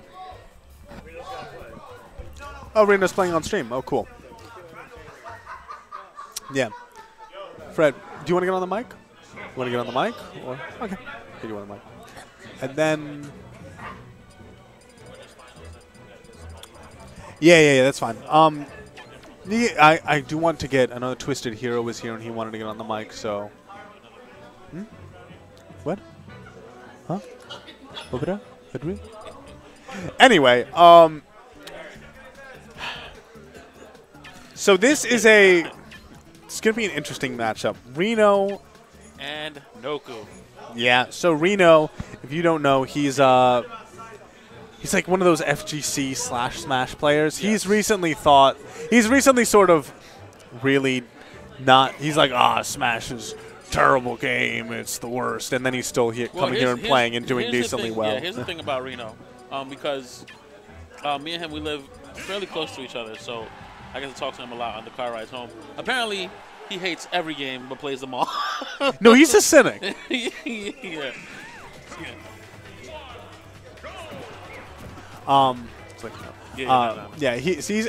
Reno is very cynical. But regardless, he's actually playing Peach. And the funny thing is, I remember like one of the first times I met Reno, he was like, I hate Diddy Kong. This, I think, was like one of my first memories of Reno. Was he like, I hate Diddy Kong, and I hate Zero because he plays Diddy Kong. And I'm just like, hi, what's your name? Yeah, I know. Like, I don't know.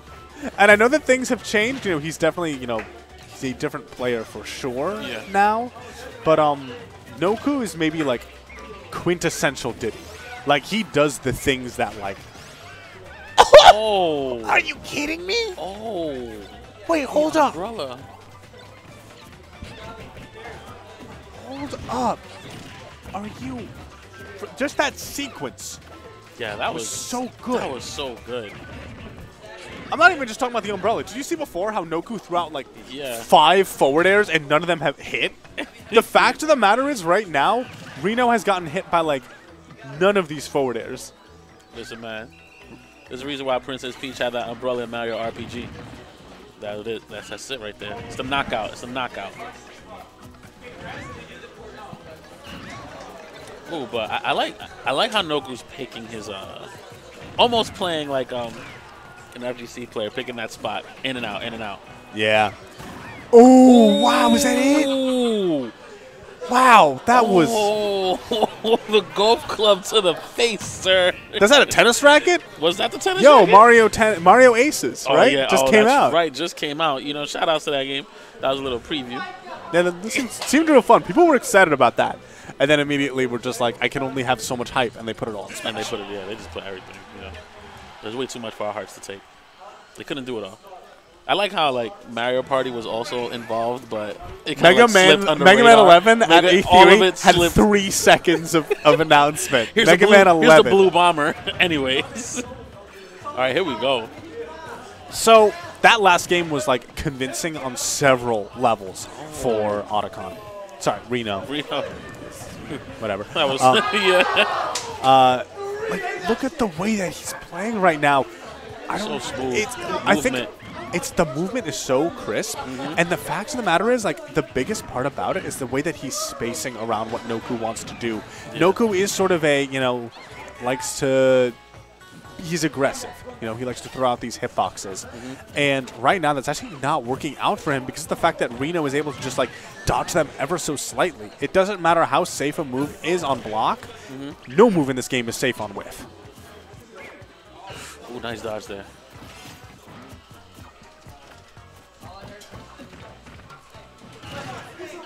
Up grab. Oh, but he didn't get that conversion right there. That could have been a stock if he caught him. All right, a good back throw from Reno. Floating at the edge there. Down there a little bit late. He went for that hard He went for that hard, yeah. Look at his face. He's just I mean, this is the sort of thing where Reno could easily. One of two things is going to happen. Either Reno is going to, retaliate and take Noku's stock pretty quickly, or Noku is just going to absolutely run away with this game. And I have no idea which one it's going to be. The way that Noku plays when he has a stock lead is actually so hard to deal with. Really? He really feels like one of those players where, and there we finally see it.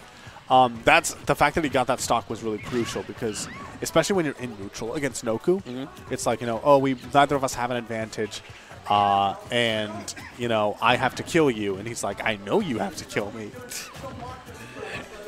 We can't knock Reno out yet because this. Oh, absolutely not. Peach has kill power. Peach has kill power? I was bated breath there for a second. Oh, look at this. Oh, you try to go for that umbrella tactic. Oh, the movement. Like we were saying before, that movement is just so smooth there. Oh, that was nice. That was actually that was a really good adaptation. Yeah. Because so often Reno is getting hit by that banana, and then he'd be punishing the charge in. He'd drop shield or like spot dodge or go for one of these like a jab or something like that. And you saw right there, he's just like none of that. Banana in your face, and now I'm gonna hit you pretty much with like the wind up. Take the bait. Boom.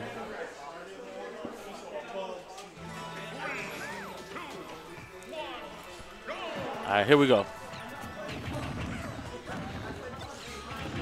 Oh, beautiful start. Oh, my goodness. Peach has combos. Combos, baby. It's combos. Yeah, Peach is one of the few characters in this game that really is able to just touch you and you eat a ton of percent. Yeah. Very, very satisfying to play in that regard. But the character certainly has weaknesses, and a lot of this matchup, you notice those weaknesses. But the way that Reno's playing, I'm not noticing those weaknesses. No. Oh, here we go. Noku just got to get something started up like last time. No. The punish game is not equivalent. That's one of the things I'd say. That you saw, Reno hits him and does that grab. Oh, my goodness. What? Oh. Oh my God! Did you see Otacon? Did you see Reno's smile there? I don't know. This is the thing. I feel like if that was a missed input, that's what that smile was about. Just you hit the wrong button. Some people, they shake their heads when their opponent miss inputs. Reno's just like, yeah. Oh, is this? Can this be game with that? Oh, because his guard edging is on point. And that happened again and again. No, he walked into that one. He walked right into it. That game 3 was so convincing. Yeah, really. Reno came to play. Reno came to play today. I swear. All right. He hates everything. So yeah, I think I'm going to get another caster switch. Yes, I think definitely, next on the mic we're going to be getting Twisted Hero. Yeah, Salty, it was great. What face were you making? You were yawning? You were yawning? What kind of yawn was that? That was like a scream yawn. You're like, yawn. Salty is always great, man. Of course. You guys are going to have 2 awesome players to commentate for you because I don't know what I'm talking about half the time. It was great to talk to you guys. I'm the Fredinator. I'll see y'all later. Peace. That's a good sign-off. I like that sign-off. Dang it. I wish I had that kind of sign-off. Oh, this is Booty's match? Are you okay with that? You can come. What? Why don't me and Car commentate? I can let you commentate for this one match. All right, okay. I'm going to hop off. You and I are going to switch. Figure out constant movement of commentators so we need to figure out who's going to do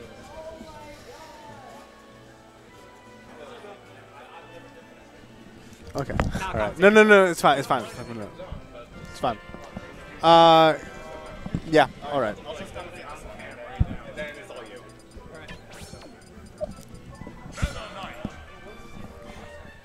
All right. Sorry about that. My boy's over there. I gotta commentate. I gotta. We had to make exceptions. Yeah, I had to talk a little smack about him. He disappointed me today. Well, I'll talk smack about Jakku. That way, All you know how right. normally, when there are 2 biased commentators, like one's trying to hype up one boy, the other one's trying to hype up the other. Yeah, this is the opposite. This is the now. opposite. I'm gonna be like, Jakku's such trash. Can you believe that he's playing Sheik? Yeah. I wish he was playing Sheik. Then at least he'd have an excuse for losing. Oh yeah. Yeah, but like you see Booty right here, he really lives up to his name, you know? Plays a character that barely works with his up B, blah, blah, blah, and then he wonders why it doesn't work. All right, so yeah, actually Booty hates this matchup. I mean, I can see why, but does he ever express vocally why he doesn't like the matchup? Usually it's just for giggles and all, but I can see like his frustration because I also play Meta Knight as well. But I can see the frustration in this matchup. It's the fact that Fox is so evasive when he wants to be, and he can press buttons the way he wants to. And Meta Knight just has to play with it. Yeah, I feel like in general, like Meta Knight is such a character based on those 50-50s. Of am I going to run in dash attack or run in dash grab? And Fox is so mobile that like, at what point is he actually going to be in the place where either of those moves will connect? He didn't get the sweet spot at that up. It definitely would have took in the stock. He was too impatient. Way too impatient. I no, he's anticipating side B. Yeah, but like that second there was not necessary. He saw okay, yeah, he was expecting the side B with that first there, but then he went for it again. So yeah, bad timing. Oh, that's it. Yeah, that was good call. Yeah, I said it because I know he's gonna air dodge. Okay, yeah, that's the Meta Knight. You got to forward smash immediately because you're invincible. You have technically no light. You can basically do 2 forward smashes. I mean, technically you could. Oh, okay, good tech right there. Yeah, thank goodness. If you miss that tech, it's so much damage. And Meta Knight, I feel like Fox combos Meta Knight pretty hard. He does. He definitely does. Yeah. And it's kind of hard. Like I wouldn't say it's hard. It's just a little different when it comes to laddering Fox compared to most of the casts. Because he's the fastest fast faller in the game. Right, he is. Yeah, right? Yeah. See. He literally falls the fastest. So yeah, he falls really fast. So the percentage is like pretty different. Like most characters, you would see like 30, 20, like 10 on the floaties. So yeah, it's a little hard, but like, yep, he's gonna get that sweet spot, but it's not take. Ooh, he almost missed that ledge right there. Oh, that's it. Yeah, that was actually so close for Booty to take it, but that one might have been like literally down to the percent that he was able to survive. Yep, not enough rage either. And on the one hand, like. So on the one hand, I'm like, oh, you know, like, oh, that was so close. On the other hand, that means that Booty got the confirm too early. Yeah. You know, it's like saying like, oh, you know, Donkey Kong grabbed somebody, hit him with up throw up air, but it just barely missed the kill by 1%. Well, yes. It's like, well, the Donkey Kong, it's kind of on them to know when that's actually going to work. Yeah. Yeah, sometimes with Meta Knight, you really kind of don't know 100% because you won't really know if you got the sweet spot of the up B to kill earlier, or you might end up getting the sour spot. Yeah. And the way that Jakku is playing this matchup, it seems to be like... Oh, did you see the alternate run speed that he started the match with? There was like this like video, there was a long time ago where Fatality was just like, ah yes, in order to play Falcon, I often will like intentionally do slower runs to mix people up. And we're like, that's not real. Who does that? And I've actually been seeing some people like do like this specifically slower run in the middle. Like, I'm pretty sure that was not full run, was it? Yeah, no. Like I said, Booty living up to his name because he has a pretty bad up B. Oh, I like that idea from Jakku. Knows that it's too risky to punish the actual regrab because of the hitbox, so instead just tries to read the option. And now we're in this position where, oh, he's just barely living that. Yeah, so Jakku loves to stall his recovery. He is not the kind of Fox to just be like, jump side B. Yeah, try and stalls in this game pretty well. Well, yeah, it does stall pretty well, but like Jakku is the kind of guy where like I feel he goes out of his way to do the hardest angles with up B. He's just like, he wants the satisfaction of doing that. Oh, are you kidding me? Oh, they're gonna see him regular get up immediately. Oh, okay. I think I'll never see that again for the rest of those 6 months. Like down air killing. Meta Knight down air out of shield, killing off the side. Yeah, but this time looking much better for Booty. Oh, this is bad. All right, now. Oh, this might still be bad. An air dodge, but Booty not able to cover it. Okay, I'll give Booty credit when credit's due. He's really good at letting the jab go at such the right moment. So we saw Jakku drop shield at one point, and then Booty just caught on to that. But that doesn't matter because he got up tilt up air. That's a confirm.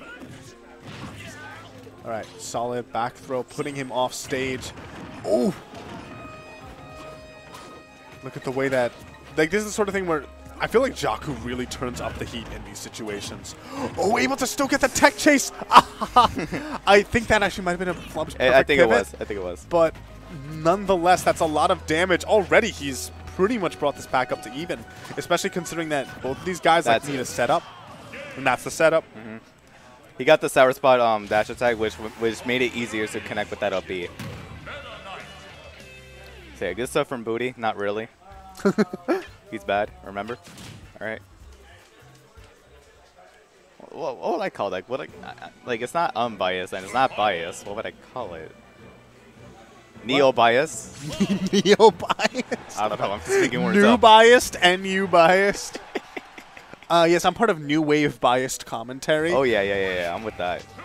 Okay, so yeah, he thought about doing this at first, but I think now he's going to stick to it because I don't think he was really comfortable with the fact that Jakku made a comeback in the match.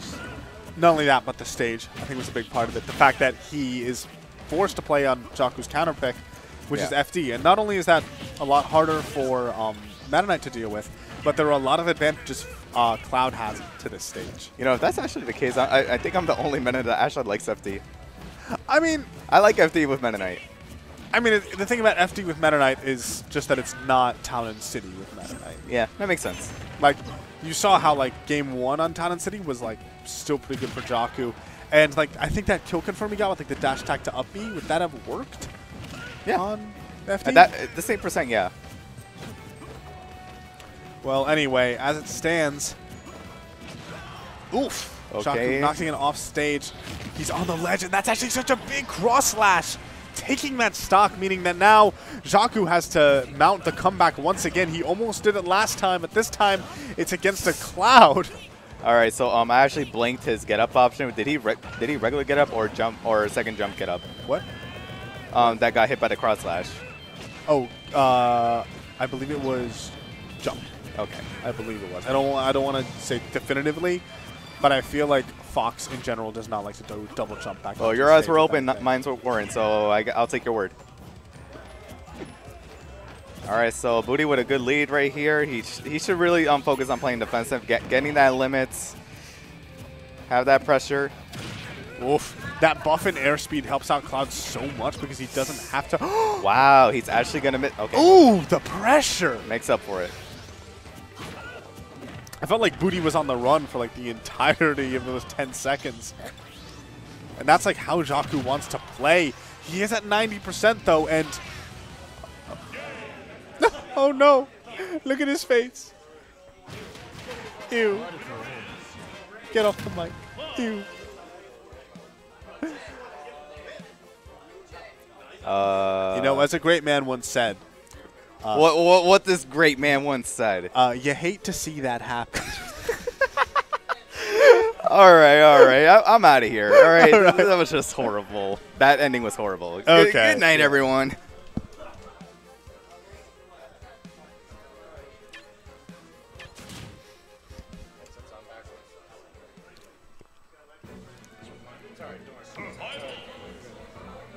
Hello.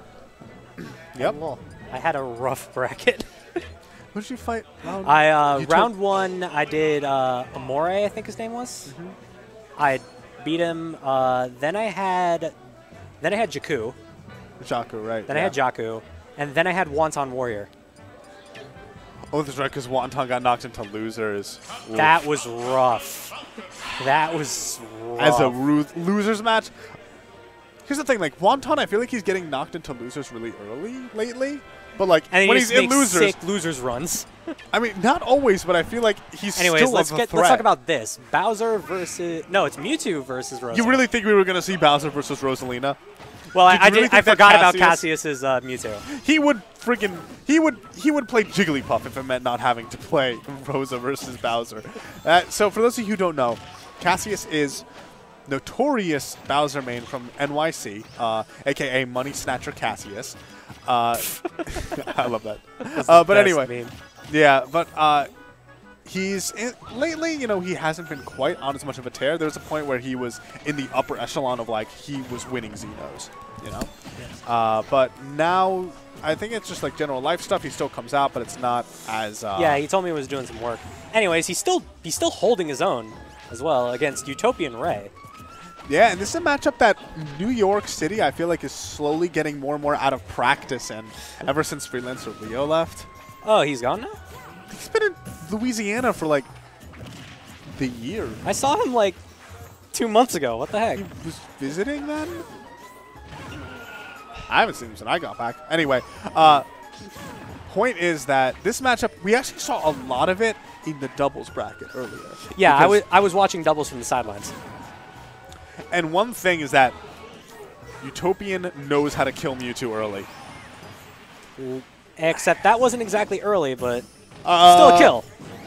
That was like 110. It was 110 after. Like, the point is that it was like a very consistent thing. Oh, that's right. You can't do that against Rosa. Yeah, because Luma's there just to ruin your day.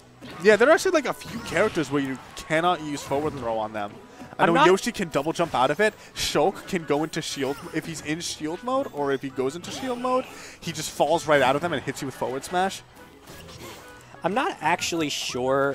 I know Beefy Smash Dudes a while ago released a video where it's like, what's the best move to take out Luma with every character? I don't know what Mewtwo's was. I think dash attack is very good. There's the up throw. He's good. You don't even have to take out Luma in order to get that.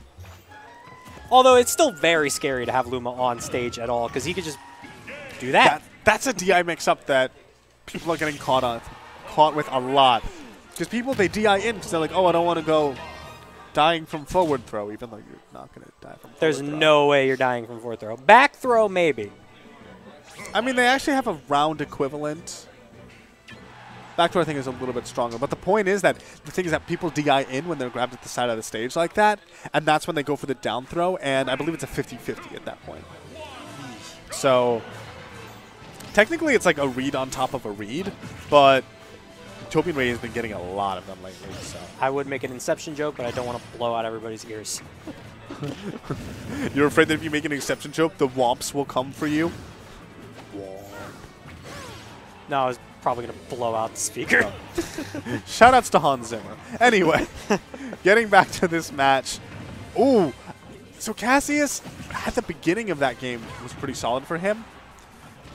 But the fact that Utopian Ray, by the end, Utopian Ray was doing so dang well, to me, says that maybe he's just figured it out. Maybe he just knows exactly what this Mewtwo is all about. Yeah. All right, let's see what... He's got to take that stock pretty quick. Rosa's luckily pretty light, so you can do some work. I'm sorry, it's just so funny. That's like the world's strangest stare down. I'm just like Mewtwo, the legendary Pokemon, looking this little star in the eyes, like, make your move. And meanwhile, the star can murder it in like 2 seconds. I wish that every time Luma landed, it would make that, like, clown honk noise. There's probably a mod for that. Smash 5. Give it to us. Give it to Swirl Ultimate. Anyways, enough about that. Back to this match. No more Luma in play. Hey. But from what I understand about Utopian Ray, from my experience with him, he's very good at stalling until... Oh! Are you kidding me? The classic. I want to call that a classic because I've never seen Cassius do that. Of the things that I was expecting, that was not one of them. It's pretty classic for Mewtwo's, though. It's classic for Mewtwo's, but Cassius is a Bowser. All he knows how to do is up throw up That doesn't mean he knows how to do it. I've never seen this man when he plays Bowser, I've never seen him not kill with up throw up air. I've seen him kill with back air, forward smash. I've seen him kill with everything. Well, the only times I've seen him kill with back air and forward smash if it was before, like, Koopa %. Like, he back airs someone at, like, 50 at the ledge. Or forward smashes someone at 20. Then I've seen him kill with sides up throw. Okay, we're going back to Lilat. Were all 3 games on Lilat? No. Game 1 was Smash. All right. Then I guess Ray was comfortable with Lilat. Man, nobody wants to play on Dreamland anymore now that they like consolidated the two of them into the same, like Battlefield and Dreamland into the same stage. I'm still pro Dreamland. I mean, I'm fine with it too. It's just like because I kill off the top. I feel like whenever people want to go triplats, they go Ew. Dreamland. Ew. I mean, Utopian Ray is so good at just like ledge guard and like catching. Like people's I'm not landings. ewing at Ray. I'm ewing at Rosa. That was a forward smash. No, it was just like 2 at the same time. It was just like,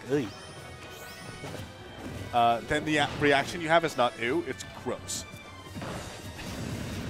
It's the same thing. Anyways. He was able to cover that air Okay, touch. that was jank looking. What are those? What are those? Except it doesn't even work. Okay. Okay, no punish. All right.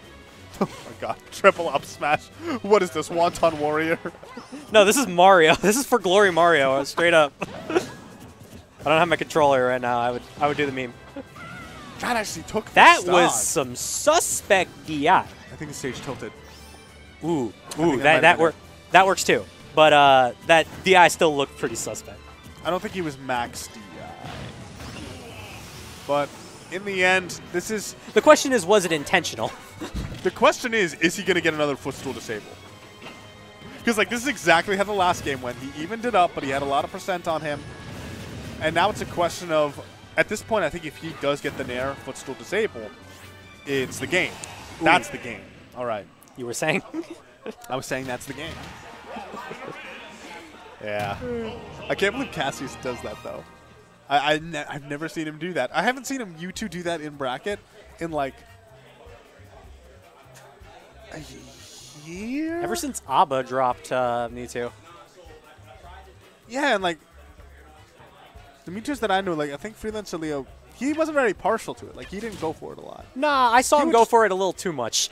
No, he would go for disable. He wouldn't go for neutral air footstool disable. Yeah. But I knew Frozen does it a lot. Oh, that's right. Frozen has a Mewtwo. Yeah. John told me he picked up Bayo specifically to deal with Dill's Mewtwo. Yeah. No, that is real. For a man who plays Wii Fit Trainer with so many bad matchups across so many iterations like and patches of the game, it was Dill's Mewtwo that finally broke him. Oh, man. I commentated so many of those sets. It was literally just like, Dill used It was 4 funny moves. because I remember when John was picking up Bayo. He like showed it to me like, Twisted, how do you Bayo? Just like, I'm like, just up B, do things, and they die.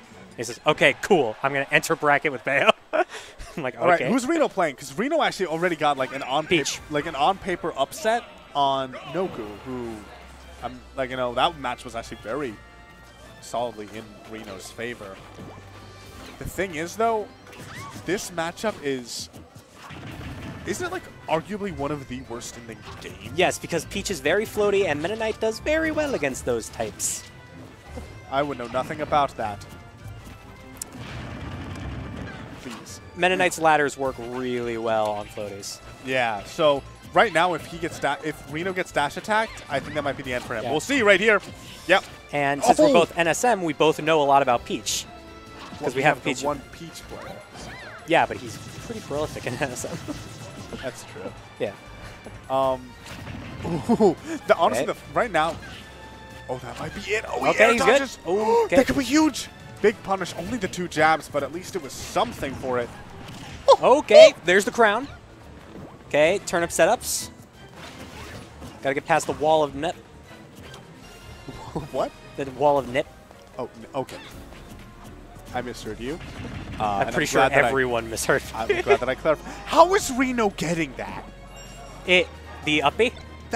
That's like some 2019 stuff, and we're not even going to be playing this game in 2019. Peach has been doing that since Melee.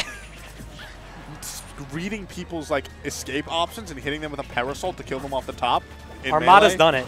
Armada has not killed people off the top of parasol in Melee. At least from what I've seen. I've seen him do crazier with parasol, but that's just me. This could be big again. Okay, is he good? Nope.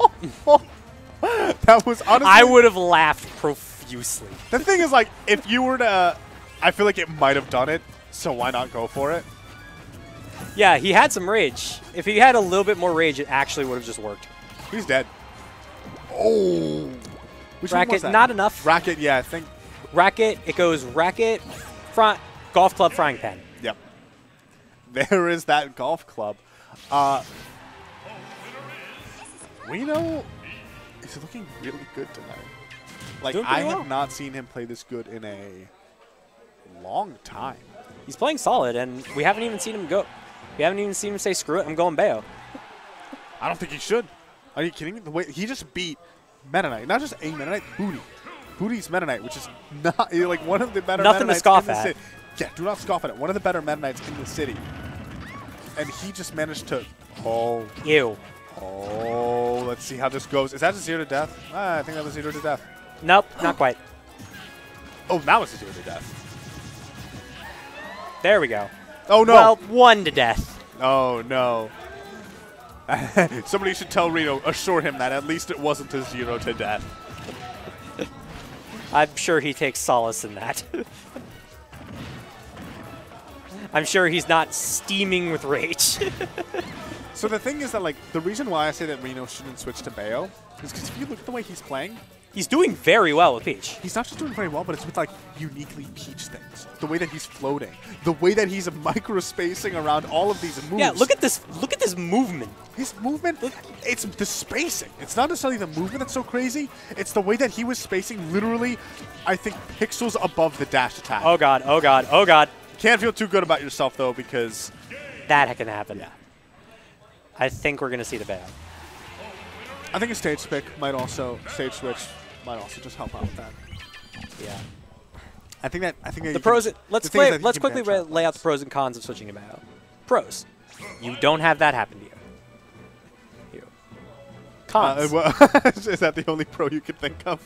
I mean, there are a lot of pros, That is but I'm probably the only pro that I would care about too. yeah. Yeah, he's not. Oh switching. no, he's switching. He's not switching. He's staying. I think he's going to live. Oh, they have DSR, right? They have DSR, so he bans triplats. Oh, but they gentlemen back here. Okay. Aight.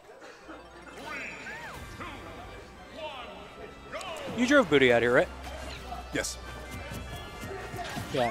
Booty and Karksum, and I think, yeah, I think Karksum is in losers right now. No, Karksum is still in winners. He beat 809. Right. Right now, these guys are going at it immediately. Oof. Every dash attack is the most terrifying thing in the world if you're playing Peach. That's true. It's worse than getting upbeat by Bayo. Yeah, you're just like, oh, here we go. Or getting grabbed by ZSS. It's like, oh god, here we go. Oh, you got it? Yo, Reno is Weird. looking- I don't know if that was DI or just raw. are you Oh kidding no, me? oh no, ew. No, he's surviving. No, he's fine. But like, no, here's the thing. Like, do you think that the Peach forward air killed because of bad DI and not because that move is a frigging freight train that somehow It found is its a way freight onto train. a princess? It is a freight train, but it's just like that just looked weird to me. Like I'm gonna go with my gut on that. There might have been some like super optimal DI that could have helped out. But. Oh! Ooh. And the quick retaliation. Reno giving a bit that of a F smash smirk. is super freaking quick. It's not so quick. It has a little bit of start Oh off. god. Oh no. No, Yeah. he didn't get the lock. He didn't get the lock though. Yeah, very smart drift from Reno. Okay. Here's where some important stuff will come into play. He's at this percent that could be super dangerous. Oh, that might have God, been oh the god, worst oh air god. dodge of his life. He's No, barely he's good. surviving. He's good. He's good. And the thing is, now that he's surviving, he actually, weirdly enough, doesn't have to. Maybe he still has to worry a lot. Oh, he's slimming again. Just. And now it's a little bit stale now, so you don't got to worry about it for a little bit. No, he still has to worry about it. Okay, here it comes again. Will he be able to guess? Ew. He guessed is wrong. Gets the up B. Takes the set. Booty actually managing to clutch that one out after that crazy first stock from Reno. Yeah. Booty and Karksum both in winners. Let me check out this bracket real quick. Yeah, let's peep this. Let us peep this. Pee-pee poopy. Never say that again. No. Please never say that again. I thought I said it soft enough that nobody would have known. I forgot that I was mic'd. And everyone heard you. All right. I'm going to go back and clip that and tweet it out. Oh, no. Please, I have a wife and family. No, you don't. Don't lie to yourself. Well, if I did, you would have looked like a jerk for doing that. Wait, what was that bracket? What did that bracket look like? That was weird looking. That was a weird looking bracket. Well, Reno's in losers, but honestly, the way that Reno's playing, I can still see him doing pretty well tonight. I think the fact that Utopian Ray just got up from the Fortnite setup can mean only one thing, and that means he's playing Smash, because that is the only reason he would get up from the Fortnite setup. Let's go. Shoutouts to Utopian Ray. Can somebody find out what his win rate is? I'm like, I really want to know. Smash or Fortnite? Fortnite. On Smash, it's like he's won every single one of these tournaments, so it's that he's been to. He's only hasn't been to like 1 or 2. Yeah. I've only been to 2, ironically. How was that ironic? Because he has only missed 2, and I've only been to 2. Were you here for the ones that he missed? I was here for one that he missed. And then this one. And then this one, yeah. Which he is at. But Thank you for tuning in, folks. Thank you for tuning in to Twisted's Existential Crisis. Thank you for tuning in to Encore Tournament. Yo, Booty is actually... Hold up. He's in Winners Finals. He's in Winners Finals, where he is going to fight the winner of these two. He might have to fight his crewmate. He might If he fights his crewmate, that would be crazy. So he's either going to be fighting his crewmate or either Ray. And Ray, I could even see Ray not playing. Okay, in the words of MK Leo, Clued is the key to Rosalina. Although maybe not. Judging from how this works. And also considering the fact that Ray and Ralphie fight a lot. Oh, yeah. Yeah. This is the sort of this thing could be a little ugly. Then again, the thing is that, like, this matchup is tricky enough that, like, just because you have experience in it doesn't make it that much easier. Speaking from somebody who had to fight a Cloud multiple times every week at every tournament, just playing against the character a lot does not mean that the matchup gets that much easier. You fight a Bayo too. It's not easier either. I don't fight Bayo in tournament that often. Yeah, I guess you're not seated with me anymore. Oh, that was a really smart down tilt. Right now, Karkson kind of getting tossed around. Looking pretty tricky for him. That back air is good. It'll set up for something possibly, but... You could even say it's a nice back air into the up air, and that will get taken. I would call that a nice up air for sure, because that actually evened the game up. That up air killed really early. I'm kind of surprised that worked out the way it did. Okay, but Limit is on deck, and things can get kind of stupid. If I'm Karkson, I'm not throwing out that Limit. No. You don't have a 15-second timer. Hold on to it for dear life. Shoutouts to Smash Ultimate. Oh, there is a 15-second timer? You didn't know about this? No. Cloud's limit expires after 15 seconds. Why? Why? So it's a good idea, but okay. No, it's an amazing idea because it means that, like, he can't just hold limit for the entire game. Yeah. He, like, has to, like, be more mindful of it as a resource. Cloud's still going to be good. I mean, of course. I think that he's still going to be high tier, maybe even top tier, depending on the way the game progresses. Okay. Okay, no more loop. Oh, and that's it.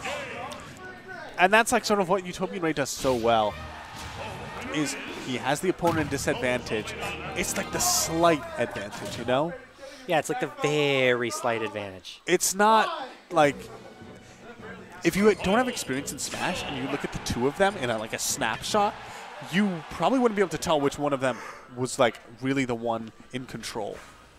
But it's like the slight minimization of options. Okay, we're going for the Mac. I'm scared of how this works. I mean, I feel like he picked up Cloud because he was like, this matchup is Like, I just need to, like, get some edge on the matchup. And the fact that it didn't really work that well, especially at the end, means that he might just be like, whatever. I'm just going to, like, go with my main. If I'm going to end up getting bodied, then at least I'll get bodied with my That main. was disgusting. That was almost as disgusting as Marth being in English. Oh, I'm so happy. I thank God. Yo, they gave me so many things I didn't even know I wanted. Let's talk about that after this. I don't know if I can wait. Besides, Okay, we're though random uppy getting it, and he has KO Punch almost ready. This could actually work. Okay, KO Punch is now live. Ew. He's now dead. Is he? Oh, Yes. he could have made it back if not for that nice edge guard taking it out. Yep. All right. So let me talk about this. Smash Ultimate Announcements gave me so many things I didn't even know I wanted. Decreased invincibility on rolls if you spam them. No more for glory. Because of that. Get it? Oh, no more for glory. Yeah. Well, no, there's still going to be people on for glory spamming rolls. And it's not going to work. It's just going to be even funnier. They're just futilely trying. I don't know. What do you think's going to happen to, like, Ally? He's still going to be good. I mean, it's still going to be amazing. He's an amazing player, but, like, Maybe he's gonna everyone will become Venia. I'm already halfway there. I never shield. Venia's been shielding. You know that I was commentating a match a few days ago? He actually shielded a smash attack. But he never uses, like, rolling ever. I once saw him roll out of the corner. It was horrifying. It's like, oh no. Okay, we're getting Noku and Kariksim. Okay, I know actually a lot about this. Okay. What Bayo wants to do in this is just get the lead and run. That's what you got to do. Why is Noku going Bayo? I don't know anything about Noku, but I know about Bayo, and this matchup is pretty good on paper. I mean, it's a polarizing And matchup, note just like the all on of Max. paper. Yeah. So here's one of the things is that when Bayo does her up B, she kind of doesn't snap really, which against she does not snap. Against most of the cast doesn't matter because the hitboxes on it And are the size of like the stage. But armor is a thing. So yeah, if Mac is good with his timing, oh, are you kidding? Ooh, one other thing I should probably mention. Not all the people knows about Bayo, but her approach is garbage. Her approach is really bad. Everyone's approach is bad. Her approach is not that bad in terms of this game. Okay. That was that. Oh, I know what happened. He went too deep. He went too deep. I mean, yes, we all know that happened, but like. No, I was confused for a second. I'm like, wait, what? I thought he was gimped for a sec. No, that was of his own combo. That's the combo the opponent to 50 to SD true combo. Yeah, I've done that a few times in my life. Bowser Jr. Anyways, enough about... One more thing about Bayo real quick before we get into this. Basically, she has to jump to do anything. To do anything effective, she has to jump. What are you talking about? Down tilt.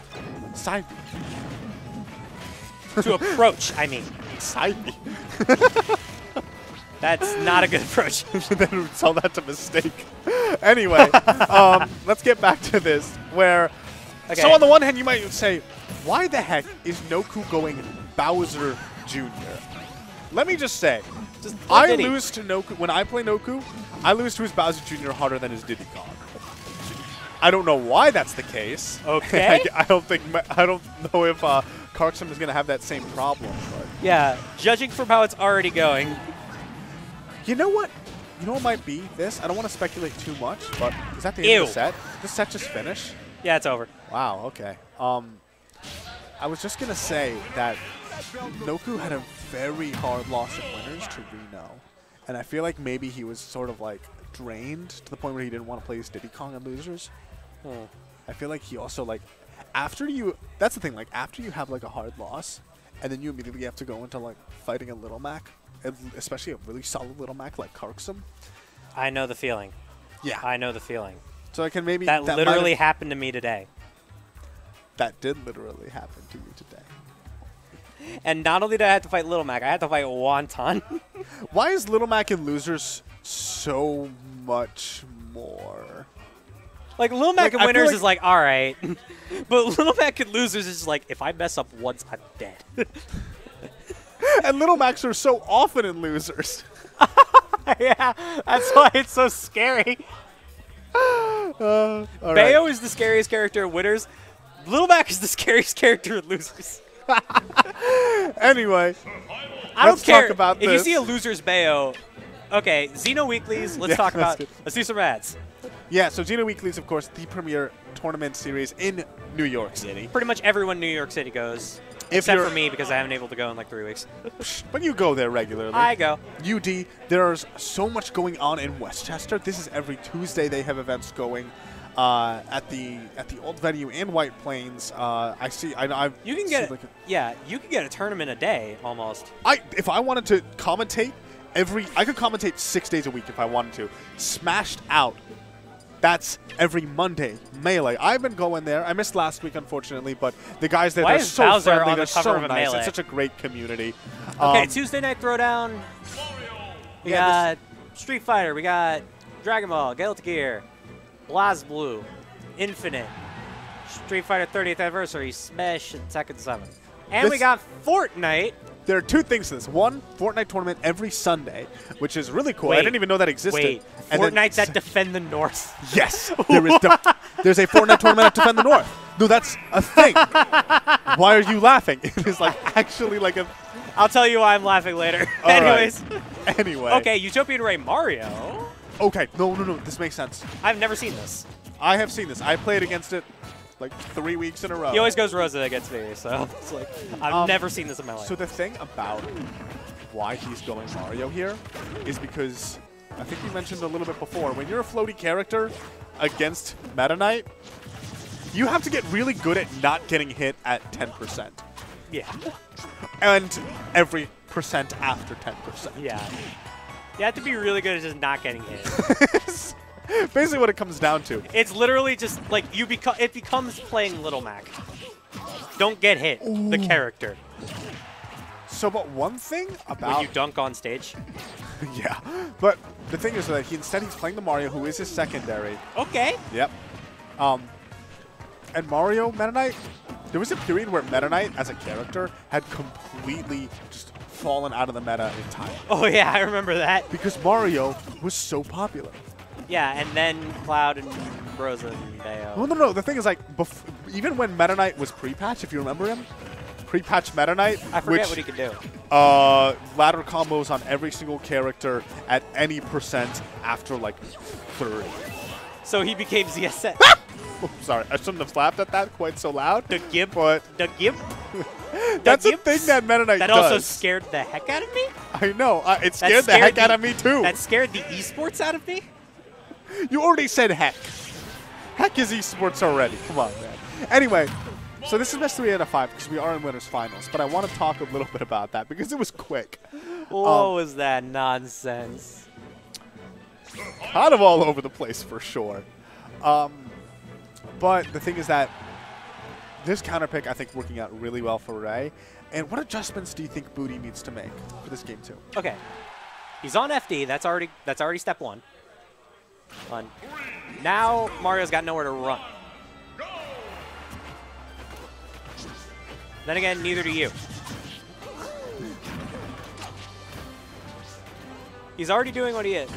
Just getting stage control and just going nut. There's the jab lock. Oh, this is where things get really big. That up tilt could be huge. Oh, looking for an air dodge. He missed. Yeah. He almost got it. No, like, that's the sort of thing where I feel like if Ray had air dodged in that position, he would have just lost. Yeah, Or he would have lost died. that stock, yeah. That was a great edge cancel. Oh! Did you see that edge cancel? Yeah, no, Booty, like, this is the thing where, like, that was Booty's edge cancel, right? Yeah, it was jabs into up B. Yeah, but that's a real thing with the character. And Booty playing like an entirely different breed of player right now. One thing that... And he's doing it. I'm doing it. I'm doing it. Oh, he tried to get that up smash, but just barely getting past him. Are you proud of me, Mom? Oh, he's Oh, dead. and he's dead. I don't think he ever touched the ground. He is doing it. Maybe in Smash Ultimate, do they have some cue to know whether you have your double jump or not? No. That would be too much baby mode. What do you mean? I'll tell you later. What, no, what do you mean by baby? Like, are you telling me that like you haven't seen pro players die because they didn't know they lost their jump? I've lost my jump, but that's part of the game, in my opinion. Anyway. Dying because you're an idiot is part of the game. Ooh. And the head works. He doesn't have that anymore. Oh, really? Yeah, in the gameplay demo in Smash Ultimate, he did Mario did up smash in front of Inkling point blank, and it whiffed. All right. Understandable. I hope that he is something else as a character because I did like the fact that Mario was like. He was good. He won the Invitational.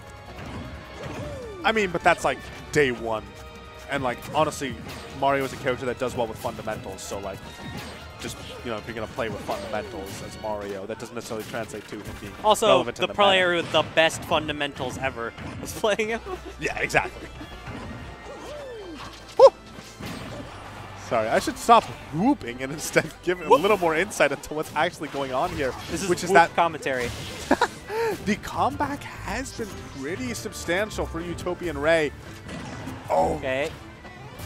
Back air isn't as stubby as you think it is. Mario's usually pretty stubby, but oh, that was so close. That was untechable spin. He probably could have caught him there, but instead, with the jabs and the up smash. or just up smash. Jabs for the extra percentage, just to be sure. No, because I don't think it would have blocked. I don't know what percent jabs stop blocking at. It's like 110. And that's Back throw it. taking us in the game too. Yeah, that's the second time we've seen back throw take the set, or take the game rather. And so one thing that Ray is so good at, and it's something that like is present in his in his Rosa, but it's like really noticeable in his Mario, is his ability to force whiffs. And we're going back to FD. And it's something like really watch out for. Really look for the way that he, will stay in a position and then like just like jump ever so slightly or move back a little bit. And I think that this is actually what's really big is whether Booty is able to figure out Okay, how the to combo breaker back air though, turning it right back around. And that's one of the problems with this matchup for Meta Knight. He gets comboed so hard by Mario. Well, Mario combos kind of everybody really hard. No. He goes kind of ham. He does, but like it's a certain like size and weight and fall speed of character that he really messes up. Like the other one that I think of is Diddy Kong. Like for Diddy Kong is actually kind of hard for a lot of combos to a lot of characters to combo, but like Mario just sort of tosses him about. Speaking of tossing him about, Booty's up by quite a bit. Mario is the one getting tossed. I am the one who tosses. I am the one who knocks. It's a Breaking Bad reference. I know it's a Breaking Bad reference. That's why I laughed. Oh, this fireball I thought you were pressure. like, what the heck is my co-commentator talking about? Oh! Missing the tech. If he had texted that would have been crazy, but honestly, it was crazy either way. That's once again we have a Utopian Ray getting this crazy comeback. It's 49% already onto Booty's body, and although Meta Knight does have that crazy that real kill power, we haven't really been seeing. He has a land at very that set. linear neutral too. You gotta remember that. He has a very linear neutral, but like, okay. He almost could have done it. He was going for the footstool. Ooh! Yo, this is why we need to ban White Meta Knight. Because you don't know any air dodges. Wow. There's the up smash, taking it 3-0. Sending Booty into losers finals. Yeah, and He's still guaranteed third. Still guaranteed third, and he might actually have to fight his teammate. Because Karksum, I believe, is still in. I think he might be in... It's Karksum versus 809, the run back. Anyways, I think it's time for me to get up and do stuff. Because I'm just going to mess around. My throat's starting to hurt. Can somebody, can you get Jaku then? Can you get Jocko and ask him to come commentate? If you see Reno, if you see one of the two of them. It's either Jocko or Reno. Okay. I had a great time commentating with you guys tonight. I'll see you guys around. Adios. All right. And we're going to be moving into the next stage here. This is going to be loser semis. This is a run back, and it's a run back that I really want to see because the winners was so close. Not only that, but if you watch this set between Karksum and 809, and 809, really good player, like really solid player. Okay. Guess what? We get to commentate again. Oh yeah, the same match that happened like 2 seconds ago. Yeah, it's Karksum. Yo, versus, shout outs to Bronx. We came out and we were like, yo, we're not losing Little Mac. We're not going 1-2. We're not going 0-2, and we're not losing to Little Mac. And me and Cassius did just that. We did not lose to Little Mac, bro. Cassius lost to 809. What happened to Wonton? Yo, 809 washed them. 809 washed them. Because we were out here and we were like, yo, we're not losing Little Macs. Do you happen to know what happened with Noku? And me? I washed this shit. No, I know that. I know that. That shit was free as hell. Losers. What he did in Losers? Oh, I don't know. Anyways, we got this match going on.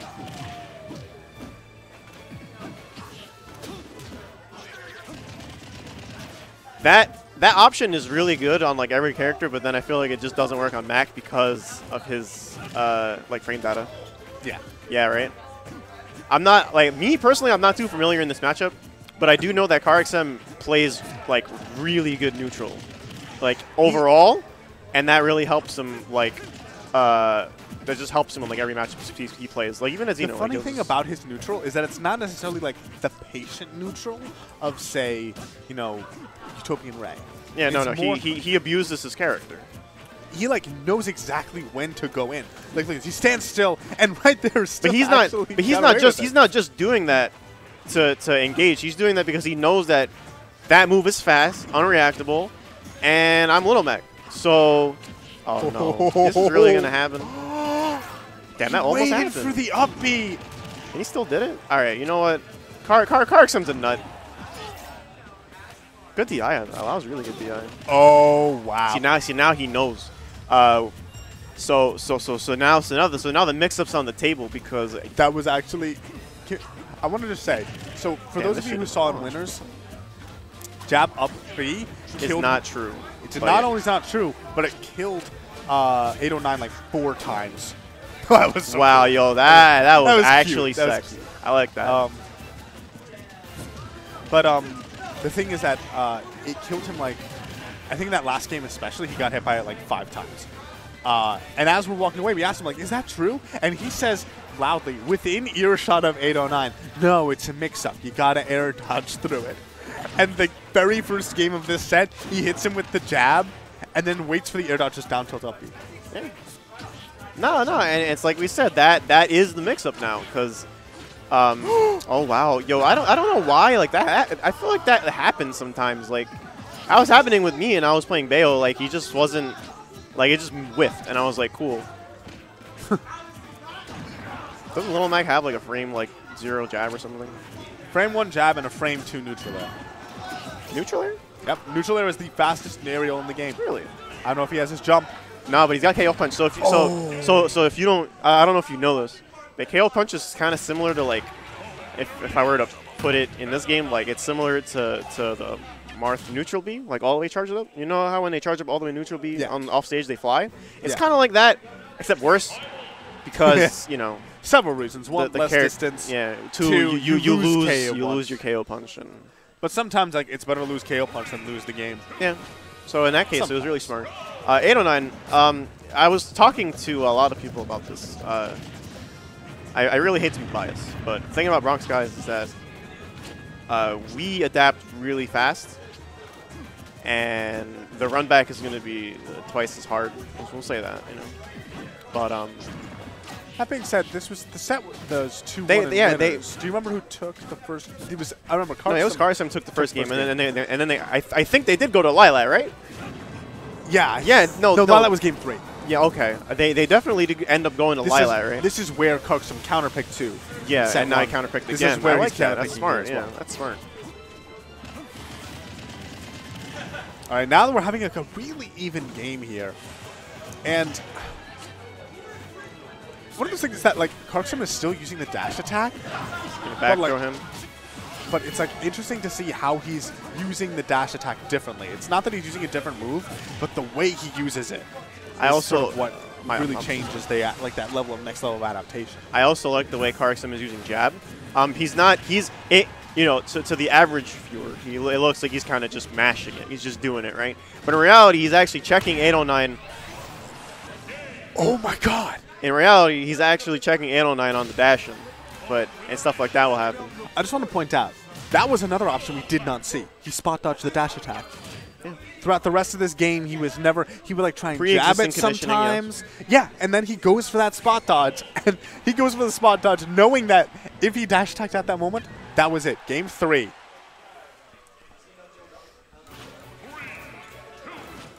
Yeah, now we got game 3 here. The stage is definitely better for... Okay. Yeah, I do like the trump attempt, but he just missed his opportunity to trump attempt.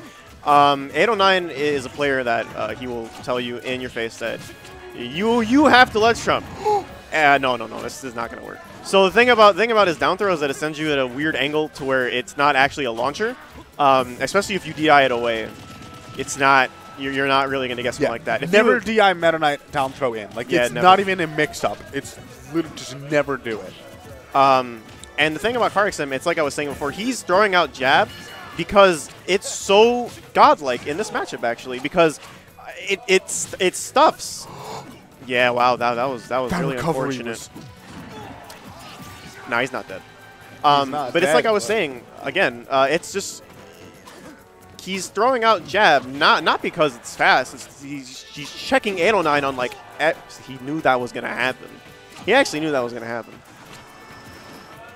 You want to talk about Galaxy Brain mind games right here? Oh my God. He purposely, like, did that downward because he knew that he had to recover and he was going to be safe. Oh my! Just reads that Smart. roll. Smart stuff from Karksum. This is how good players do it. Well, they have a way of operating, you know. Wow. They have a way of, throwing Get out up certain there. moves, that the opponent sees, and they act and they react to them. And then it's that option that you've never seen. You're just all of a sudden like, wait, Okay, what?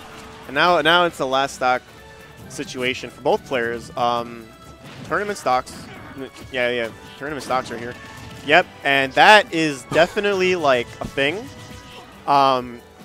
I don't know the exact frames of it, but I do know that I believe it actually comes at frame 1 in the air. Oh wow, okay. I don't want to say 100%, but that might very well be it. And there we go. 809's pretty happy about that. I know he is. Good stuff to Karksum though. Man, Karksum is so smart. He's like a really smart player, dude. Yeah.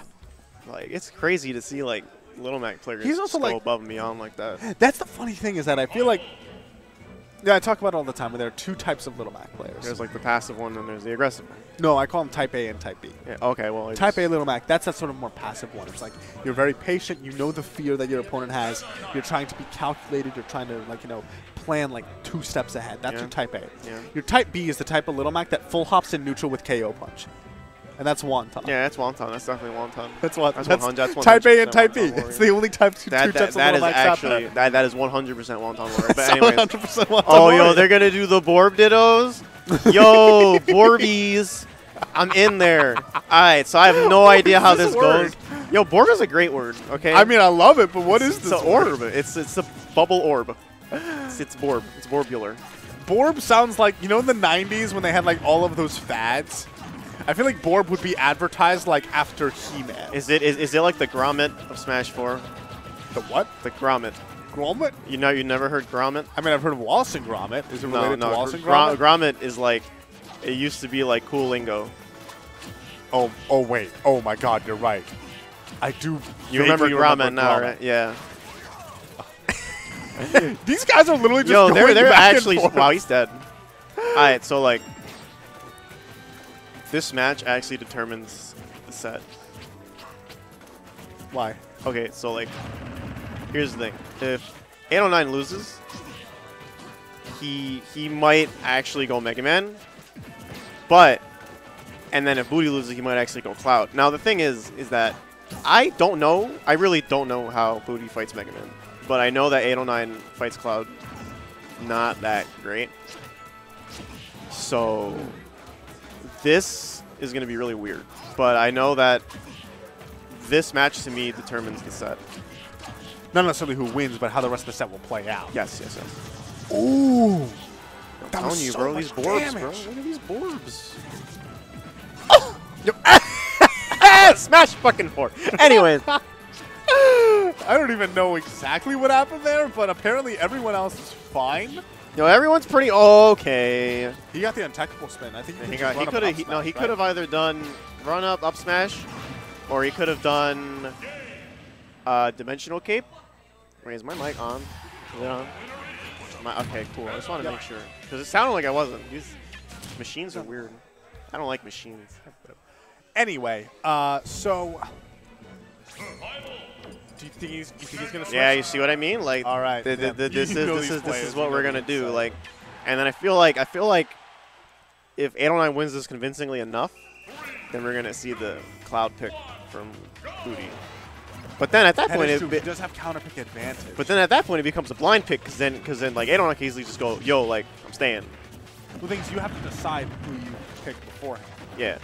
So at the very least, Damn, this is kind of a long. You can just react. Your opponent's just like, yeah, all right, right. I'm staying Mega Man. Or they can maybe be a little bit too big brain and be like, I'm going to switch to Sheik. And then you'll be like, cool. Cool. Let's go, man. But yeah, Booty's playing this matchup really good so far. But of course, the thing about, this is actually his first character, like 809. He just did not want to play Meta Knight in this game, so he played Mega Man in the beginning. Oh, he was a Brawl Meta Knight player? He was a Brawl Meta Knight player. He was he was big in the Brawl scene back in the day, Yeah, he was right? really good. I don't know how good, but I know he was like a big scene guy thing. But now, and then he switched to Mega Man in the beginning. No, I know why you did that, but don't do that. In these situations, you don't got to do that. I mean, he didn't get that much of a punish. But he could have ate a big punish. Is what we're trying to say. It's one of those things where like it's sort of a risk versus reward play. It isn't necessarily that like he knows it's gonna work, but like if it works, that's the end of his stock. Wow, and that possibly was so smart. You saw that? Yeah. He immediately he let's trumped on purpose so that he could avoid the mix-up situation. So it's like I was saying. Another thing, from playing Meta Knight, of course, Meta Knight players got to know is that the percents, right? The percents at which moves kill. The percents, the big combos, the big boys come out, the ladders, the down throw chases, and that was so sick. That was so sick. That was sick, dude. That's one of those sorts of things where like, how would you have known to tech that? It was so instant. Well, that and it was probably also the vertex of Smashville because this stage is really great design. People talk about the stage like the vertex and everything, but it's actually like extremely small. Yeah, but still, it's still a possibility. It is a possibility. That's right. It's still an annoying possibility. Well, I mean, too. so for those of you who don't know, the vertices of the angles on the side of the stage, it isn't that you can't tech them; it's that you lose that when you hit a surface, you can tech either I think it's like 10 frames before or 10 frames while you're hitting the stage. Yeah. And the vertices basically make it so that once you hit the stage, you can't tech it. It's almost like impossible to tech it at that point. Like you got to preemptively know it, and it's small, yeah, and you're like, well, it's small, it's probably not gonna ever happen. But it's not about it being small; it's about the possibility of it happening, and I can assure you that it's happened to some players a few times. Oh yeah, and weirdly enough, it's that thing where it's like it's small enough that like you can't even calculatedly force into it. Wait, I'm so sorry. Can we talk about how Mega Man's grounded tornado beat Meta Knight's aerial tornado just now? That was pretty cute. Just like that when snagging in these slide into the DMs. I see you. Oh man, we only have like 3 characters that can actually slide into DMs and Smash. Cloud, Mega Man, and Greninja. Oh yeah, Greninja. Well, Greninja's not like a. Oh yeah, I mean. Uppy, have you seen him, dude? That guy slides into DMs from across platforms. What did I say? What did I say? What did I say? This is the kind of match that you're going for. They're in this for the long haul. They want it. Yeah, Meta Knight, I don't think so. Look at that tag. Oh yeah, he does that because he loves the Borb, man. He loves him. It's his favorite. I mean, there's got to be like, okay, now here we go. Do you think that like if Booty wins this, will we get another character? Oh wait, is this switch? 3 out of 5? It's best 3 out of 5, yeah. Oh wow, I'm so sorry. I feel like maybe. Because like it would be his counter pick, right? So I mean, that's actually like a possibility. I actually thought this was 2 out of 3 because of New York locals. So we don't have John Numbers or Sinji up here, so we can Yeah, get away he's with this. Look how fast these stocks go. That wasn't even a minute. And it wasn't. It's like this matchup and this match so far has just been like Booty's playing really passively, and that air dodge was actually like, oh my god, that was so clutch. That air dodge like needed to happen. And that's like one thing about the matchup is the fact that Mega Man does have amazing ways to just end Cloud stocks early off stage. Hell yeah. Now he's gonna keep him in the air. Good air dodge by Booty to stop that. He definitely tried to go for the up tilt there, but he grabbed it due to priorities. Yep, play lame. Oh, that was what so a beautiful smart. read. That was so smart, dude. I gotta say this because I know Booty's probably gonna watch this later. He got a lot better. He definitely stepped it up. He stepped it up a bunch. His Cloud specifically stepped it up. His Cloud used to lose to me. I mean, think about that. I don't want to say stuff like that, but like he definitely like he stepped it up. No, don't. Oh, okay, good. I was about to say, please don't do that. Like after I just like said good stuff to you, but nah, like he stepped it up and it's showing. Like he's beaten players that he previously could not beat before. Has he beaten 809 before? Never. You know? In tournament, they've rarely played in tournament. Yeah, 809 is a little bit of a unicorn for like normal NYC tournaments. Yeah, like back then when Smash 4 was kind of like the Wild West, all the Bronx guys were unicorns. It was great. Wow, you actually did that? Yo, I take back everything I say. You're a damn nut, bro. Can we? You're wait, a nut. hold up. Did you notice that he used that side B also to recover? You're a nut.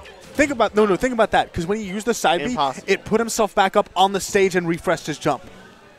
So like at that point, it's like, oh, I basically have to I'm gonna use up B to recover. I'm not listening to you right now. What are you talking about? I'm not listening. That was so smart.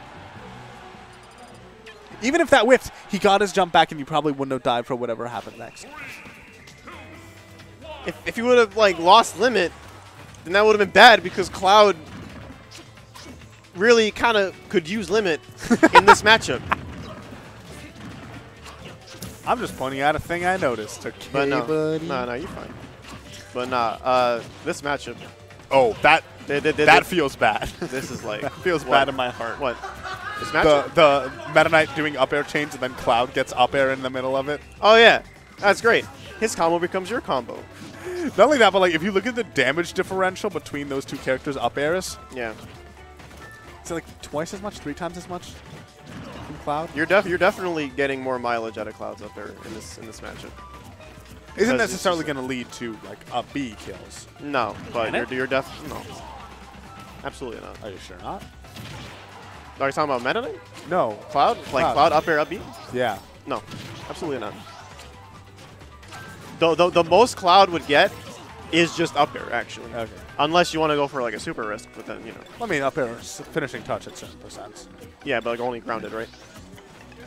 Yeah, grounded. Oh, I'm talking about like grounded up air. Oh, okay. Yeah, no, you're right. Grounded up air. Wait, is he dead? Oh He's my dead. God. He's actually I dead. hope he held onto his jump. He did. Very smart. No, now he's dead. No, he's Oh. not. He messed it up. Why'd you have to do that? This is why. Have you ever seen Zombieland? Yeah. This is why you double tap. Yeah, This is why you double it's tap. double tap. I was like thinking of like where you were gonna go with that, but then I was like, oh yeah, the double tap one. I would have done that too. Smart move. I would have done that too. He's definitely not scared. Let's say that. Not esports version. He does have another game to work with here, but It's definitely gonna be the Ditto. The last game is gonna be the Ditto, and that says a lot. That's pretty that's cute in my opinion. Oh, it's like a little sandwich. The little Borb Dittos. It's like a little Borb sandwich. The little Borbies. No, it's actually wait, no, it's okay. So New York calls the white Borb crack Borb. What? It goes a what? The Coke Borb, and then this one is just like, I guess like Meth Borb? meth. No, he's just like evil Borb. So like I guess when the white and aren't they Oreo Borbs now? The Oreo Borb, right? The Borbs. Oh man, I love Meta Knight. And if you I'm learning so much about so many things today. If you think that I'm just making up this word like right now, this word is a New York word. It's a New York Smash word. The Borbs? Yeah, the Borbs. Yo, Karksim's telling me about the Borbs. Anyways, we have game 3, last game. So we saw this match at the very start of the set. It's fitting that it ends with it as well. But the big thing about the last time these two Borbs went at it was that the punish game was just much better for Booty. That's what I feel like this really comes down to. That yes, each neutral hit matters a lot, but if you win neutral and you only get like a few %, and the other guy wins neutral. Wow, what a read on the roll. That was so sick. It's really. Oh, wait, is he dead? Yeah, that's the thing is that like he's dead. But here's the thing, like, yes, that was a nice read, but like it doesn't mean anything. It was like in this match. it not only did it not mean anything, but I feel like he maybe could have punished even harder with a dash attack or something like that. Oh yeah, 100%. So if you're going to read the opponent is going to like ledge roll, and when you have to really optimize as much as you can, that's what I feel like why Booty has an edge right now. Just because his optimization is he's dead. And now last hit, characters just they're just throwing away stocks. Booty is doing the Booty classic and just dash attacking in neutral nonsensically. Oh my god. And it's gonna that was the Kark stuff. Turn around 7 times in neutral and then dash attack. Sooner or later one of them shits is gonna land, so it's like and oh no, beautiful spacing. He's dead. And there you see it. And he whiff punishes dash attack with dash attack. That really does. I feel like Borb Ditto is a good way to describe those two things, dash attacking each other. Yeah, that was pretty. When I think Borb, I think like two things you would like with like those little motor things you put in a tub. You mean like little rubber duckies? No, not rubber duckies. Like the motor things, so things that like run around, like swim around or whatever.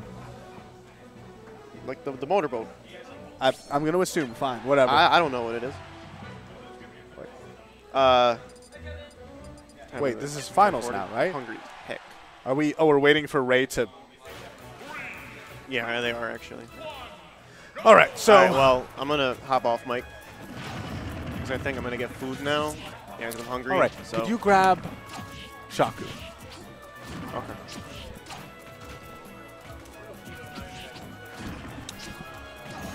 He does.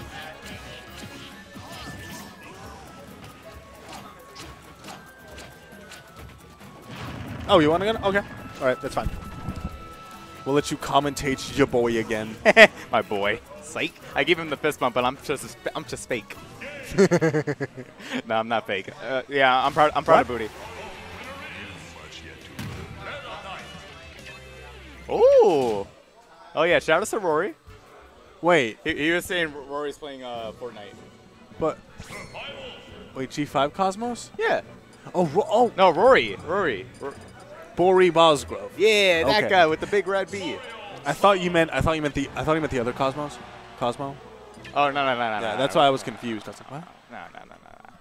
Oh, actually, we're just gonna go straight to it, and this is losers. Booty is coming out of losers right now in grand finals, and we're seeing Ray pop out the Mario. Yeah, so no. So the reason why is that this was basically double blind pick. Yes, here. it is.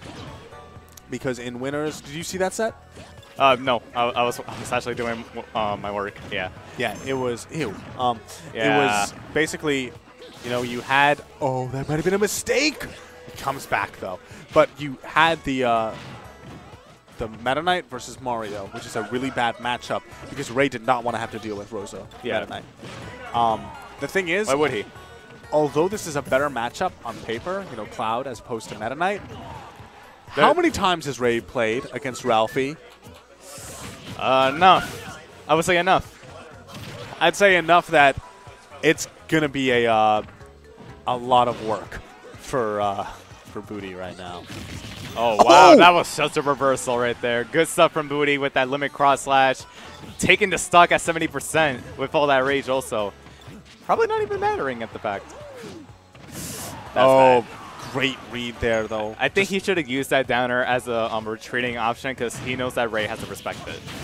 Well, the thing is that one thing that Ray is so good at, and I've been saying this all night because it's just so true, he's so good at forcing whiffs. And you say all night, but that's just Ray right there. Wherever he goes, we know what we expect from him. And it's just that. Oh my gosh, he has no jump. I like that. In case he did an early up B, he would have been dead. Yeah. He's able to just catch him continuously. Yeah, Booty needs to stop like just landing in front of him. Or stop using down air. One thing that's it. Goodbye. Yeah. You know what Booty needs to start doing more of in disadvantage, I feel, is just nothing. Nothing, yeah. Because like most people always expect you to do a defensive option immediately, or sometimes aggressive. You should sometimes doing nothing. The funny thing is that like when Ray is looking to force whiffs, either of those work out for him. Yeah. If you pick a defensive option like double jump, now you don't have a jump above Ray. Have fun with that. If you do an option like air dodge and he's hanging back, he can just go and punish your air dodge. Yes. But then if you try and go for like the aggressive thing, you can like he's that hanging back that he did still punishes. Yeah. The only thing in that situation where you keep yourself on relatively even footing is by not pulling the trigger at all. Yes. And then hopefully read when he is going to commit. Okay, so yeah, I was talking to Booty earlier. I guess he's actually going to stick with the Cloud right here. He also thought about pulling out his Marth as well. He wasn't really edge guarded that last game. No. And Marth is actually easier to space around than Cloud is. Yes, he is. Especially for a Mario. I mean, Mario's complained about that matchup, but I think that's just because Mario's like stubby. Okay.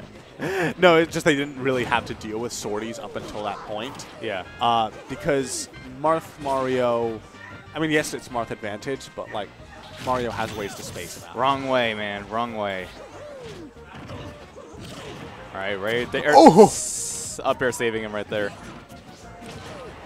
All right, that was frames away. I don't know if you saw at the start of up smash, but cut off by back air. And, oh. Ow.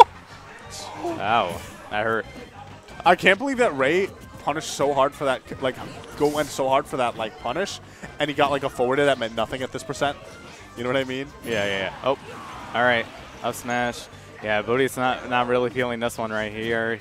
You can see it in his face that he's not having fun with this.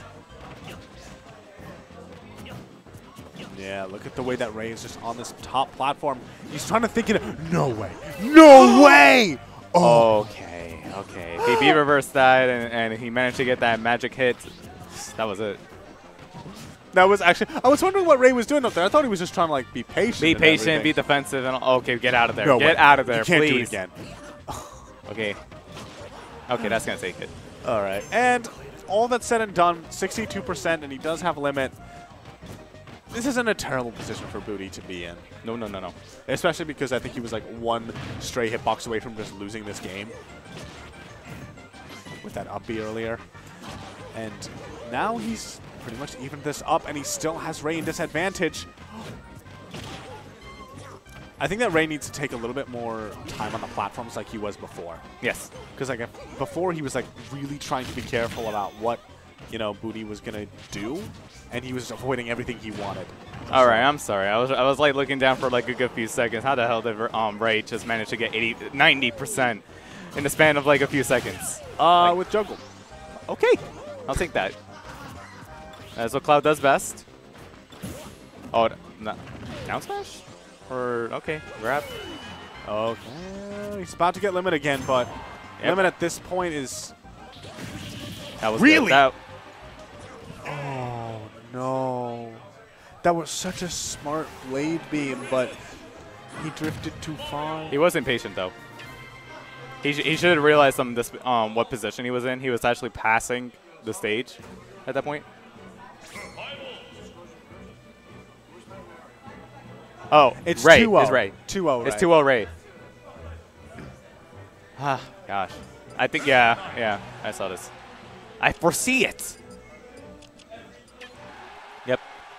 I was kind of questioning whether he would go town, but Ray obviously abandoned that stage. I don't know. Me, I would have picked FD over Dreamland. But hey, Booty likes Dreamland. I don't. So let's go ahead. And this is an interesting sort of just progression for Booty because this is the set. He lost 3-0 in winners when he played this matchup. And even when he had the better matchup of Cloud versus Mario, it didn't work out for him. But like he's returning to this character once again.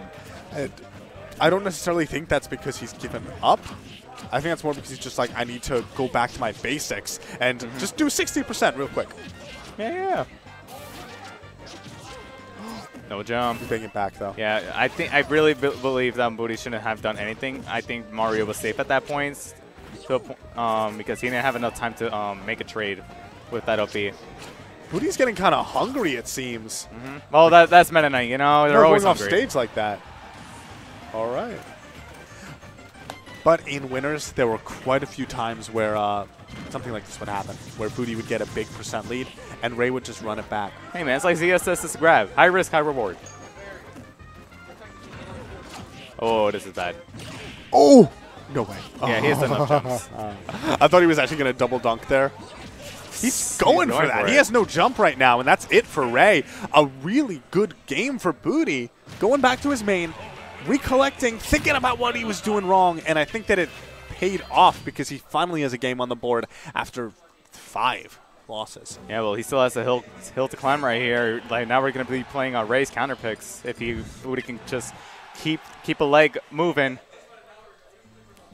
And yeah, we're going to Smashville. I think this is one of Ray's favorite stages.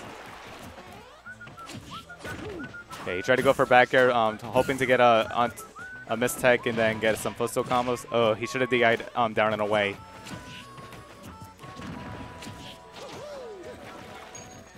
His percents are, it's low, but they're really even. Okay.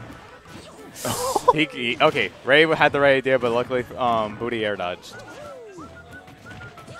But he's continuing to rack up this damage. His combo is still going. Finally, a bit of a reversal. Oh, that's really bad. Oh, that's so bad.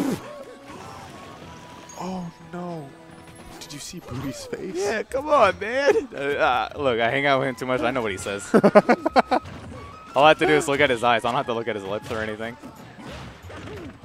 Yeah, man, I can't do anything about that. I knew Ray wanted that. Are you kidding me, Ray? Honestly, go big or go home, kids. Here's the thing, like when you win off of like a really, when you take the first stock of something really stupid like that, you're like, you know, I'm gonna give you the chance. No, no. I'm gonna give you something a chance. I'm gonna go for something super stylish. If it doesn't work, there's a chance I could die. No. Are you saying you don't Ray do this? doesn't do that. Ray ain't about that. He's trying to win out here, and that was the reason he did it. He's trying to win. Oh, but like, oh, this is looking really bad for Booty right now. But this is Meta Knight Rage. Yeah. There's a an old adage: when either character has red, either character can be dead. Okay, I wouldn't be surprised if he went for it all right there, if he managed to get those to connect. And especially because right now, this is the last stock, which means that if he kills him off the top, I think that it would still register a victory for him. Yes, it will. So he can hard commit to things, for instance, using a side B if he reads an air dodge off the stage. I thought Ray was going to up. Yeah, be patient. Up smash. And there it is. The tournament going to Ray. Once again, he is just such a dominant force here in Westchester. But Booty doing a really good job with his main, taking that one game. Like, considering the fact that I've been seeing Ray take like winners grands, like clean sweeps, that's something that's at least that's something. And maybe soon we'll see somebody to challenge his reign. Where is everyone, by the way? Like, there's quite a few people that can like stand up to Ray, but we're not seeing them here. Well, you know, Ralphie hasn't been here in a while. Damn. Yeah. And I mean, there are a couple other people like John Numbers we're trying to get up here at some point. Mr. E out on Long Island. Okay, I'll forgive that. That's too much. That's well, Mr. E. Well, actually, I was talking to Fang recently, and Fang is going to try and drive up here and bring a carpool of some LI guys. Nice, so. Nice. That's good. That's good stuff. Yeah. No, it's really good. Like, the thing is, the tournaments here are so... Like, did you look at this bracket? How stacked this is? You should have seen last week. Last week's bracket was ridiculously I had a stacked. meeting last week. I couldn't show up. Well, you would have been like 12th seed.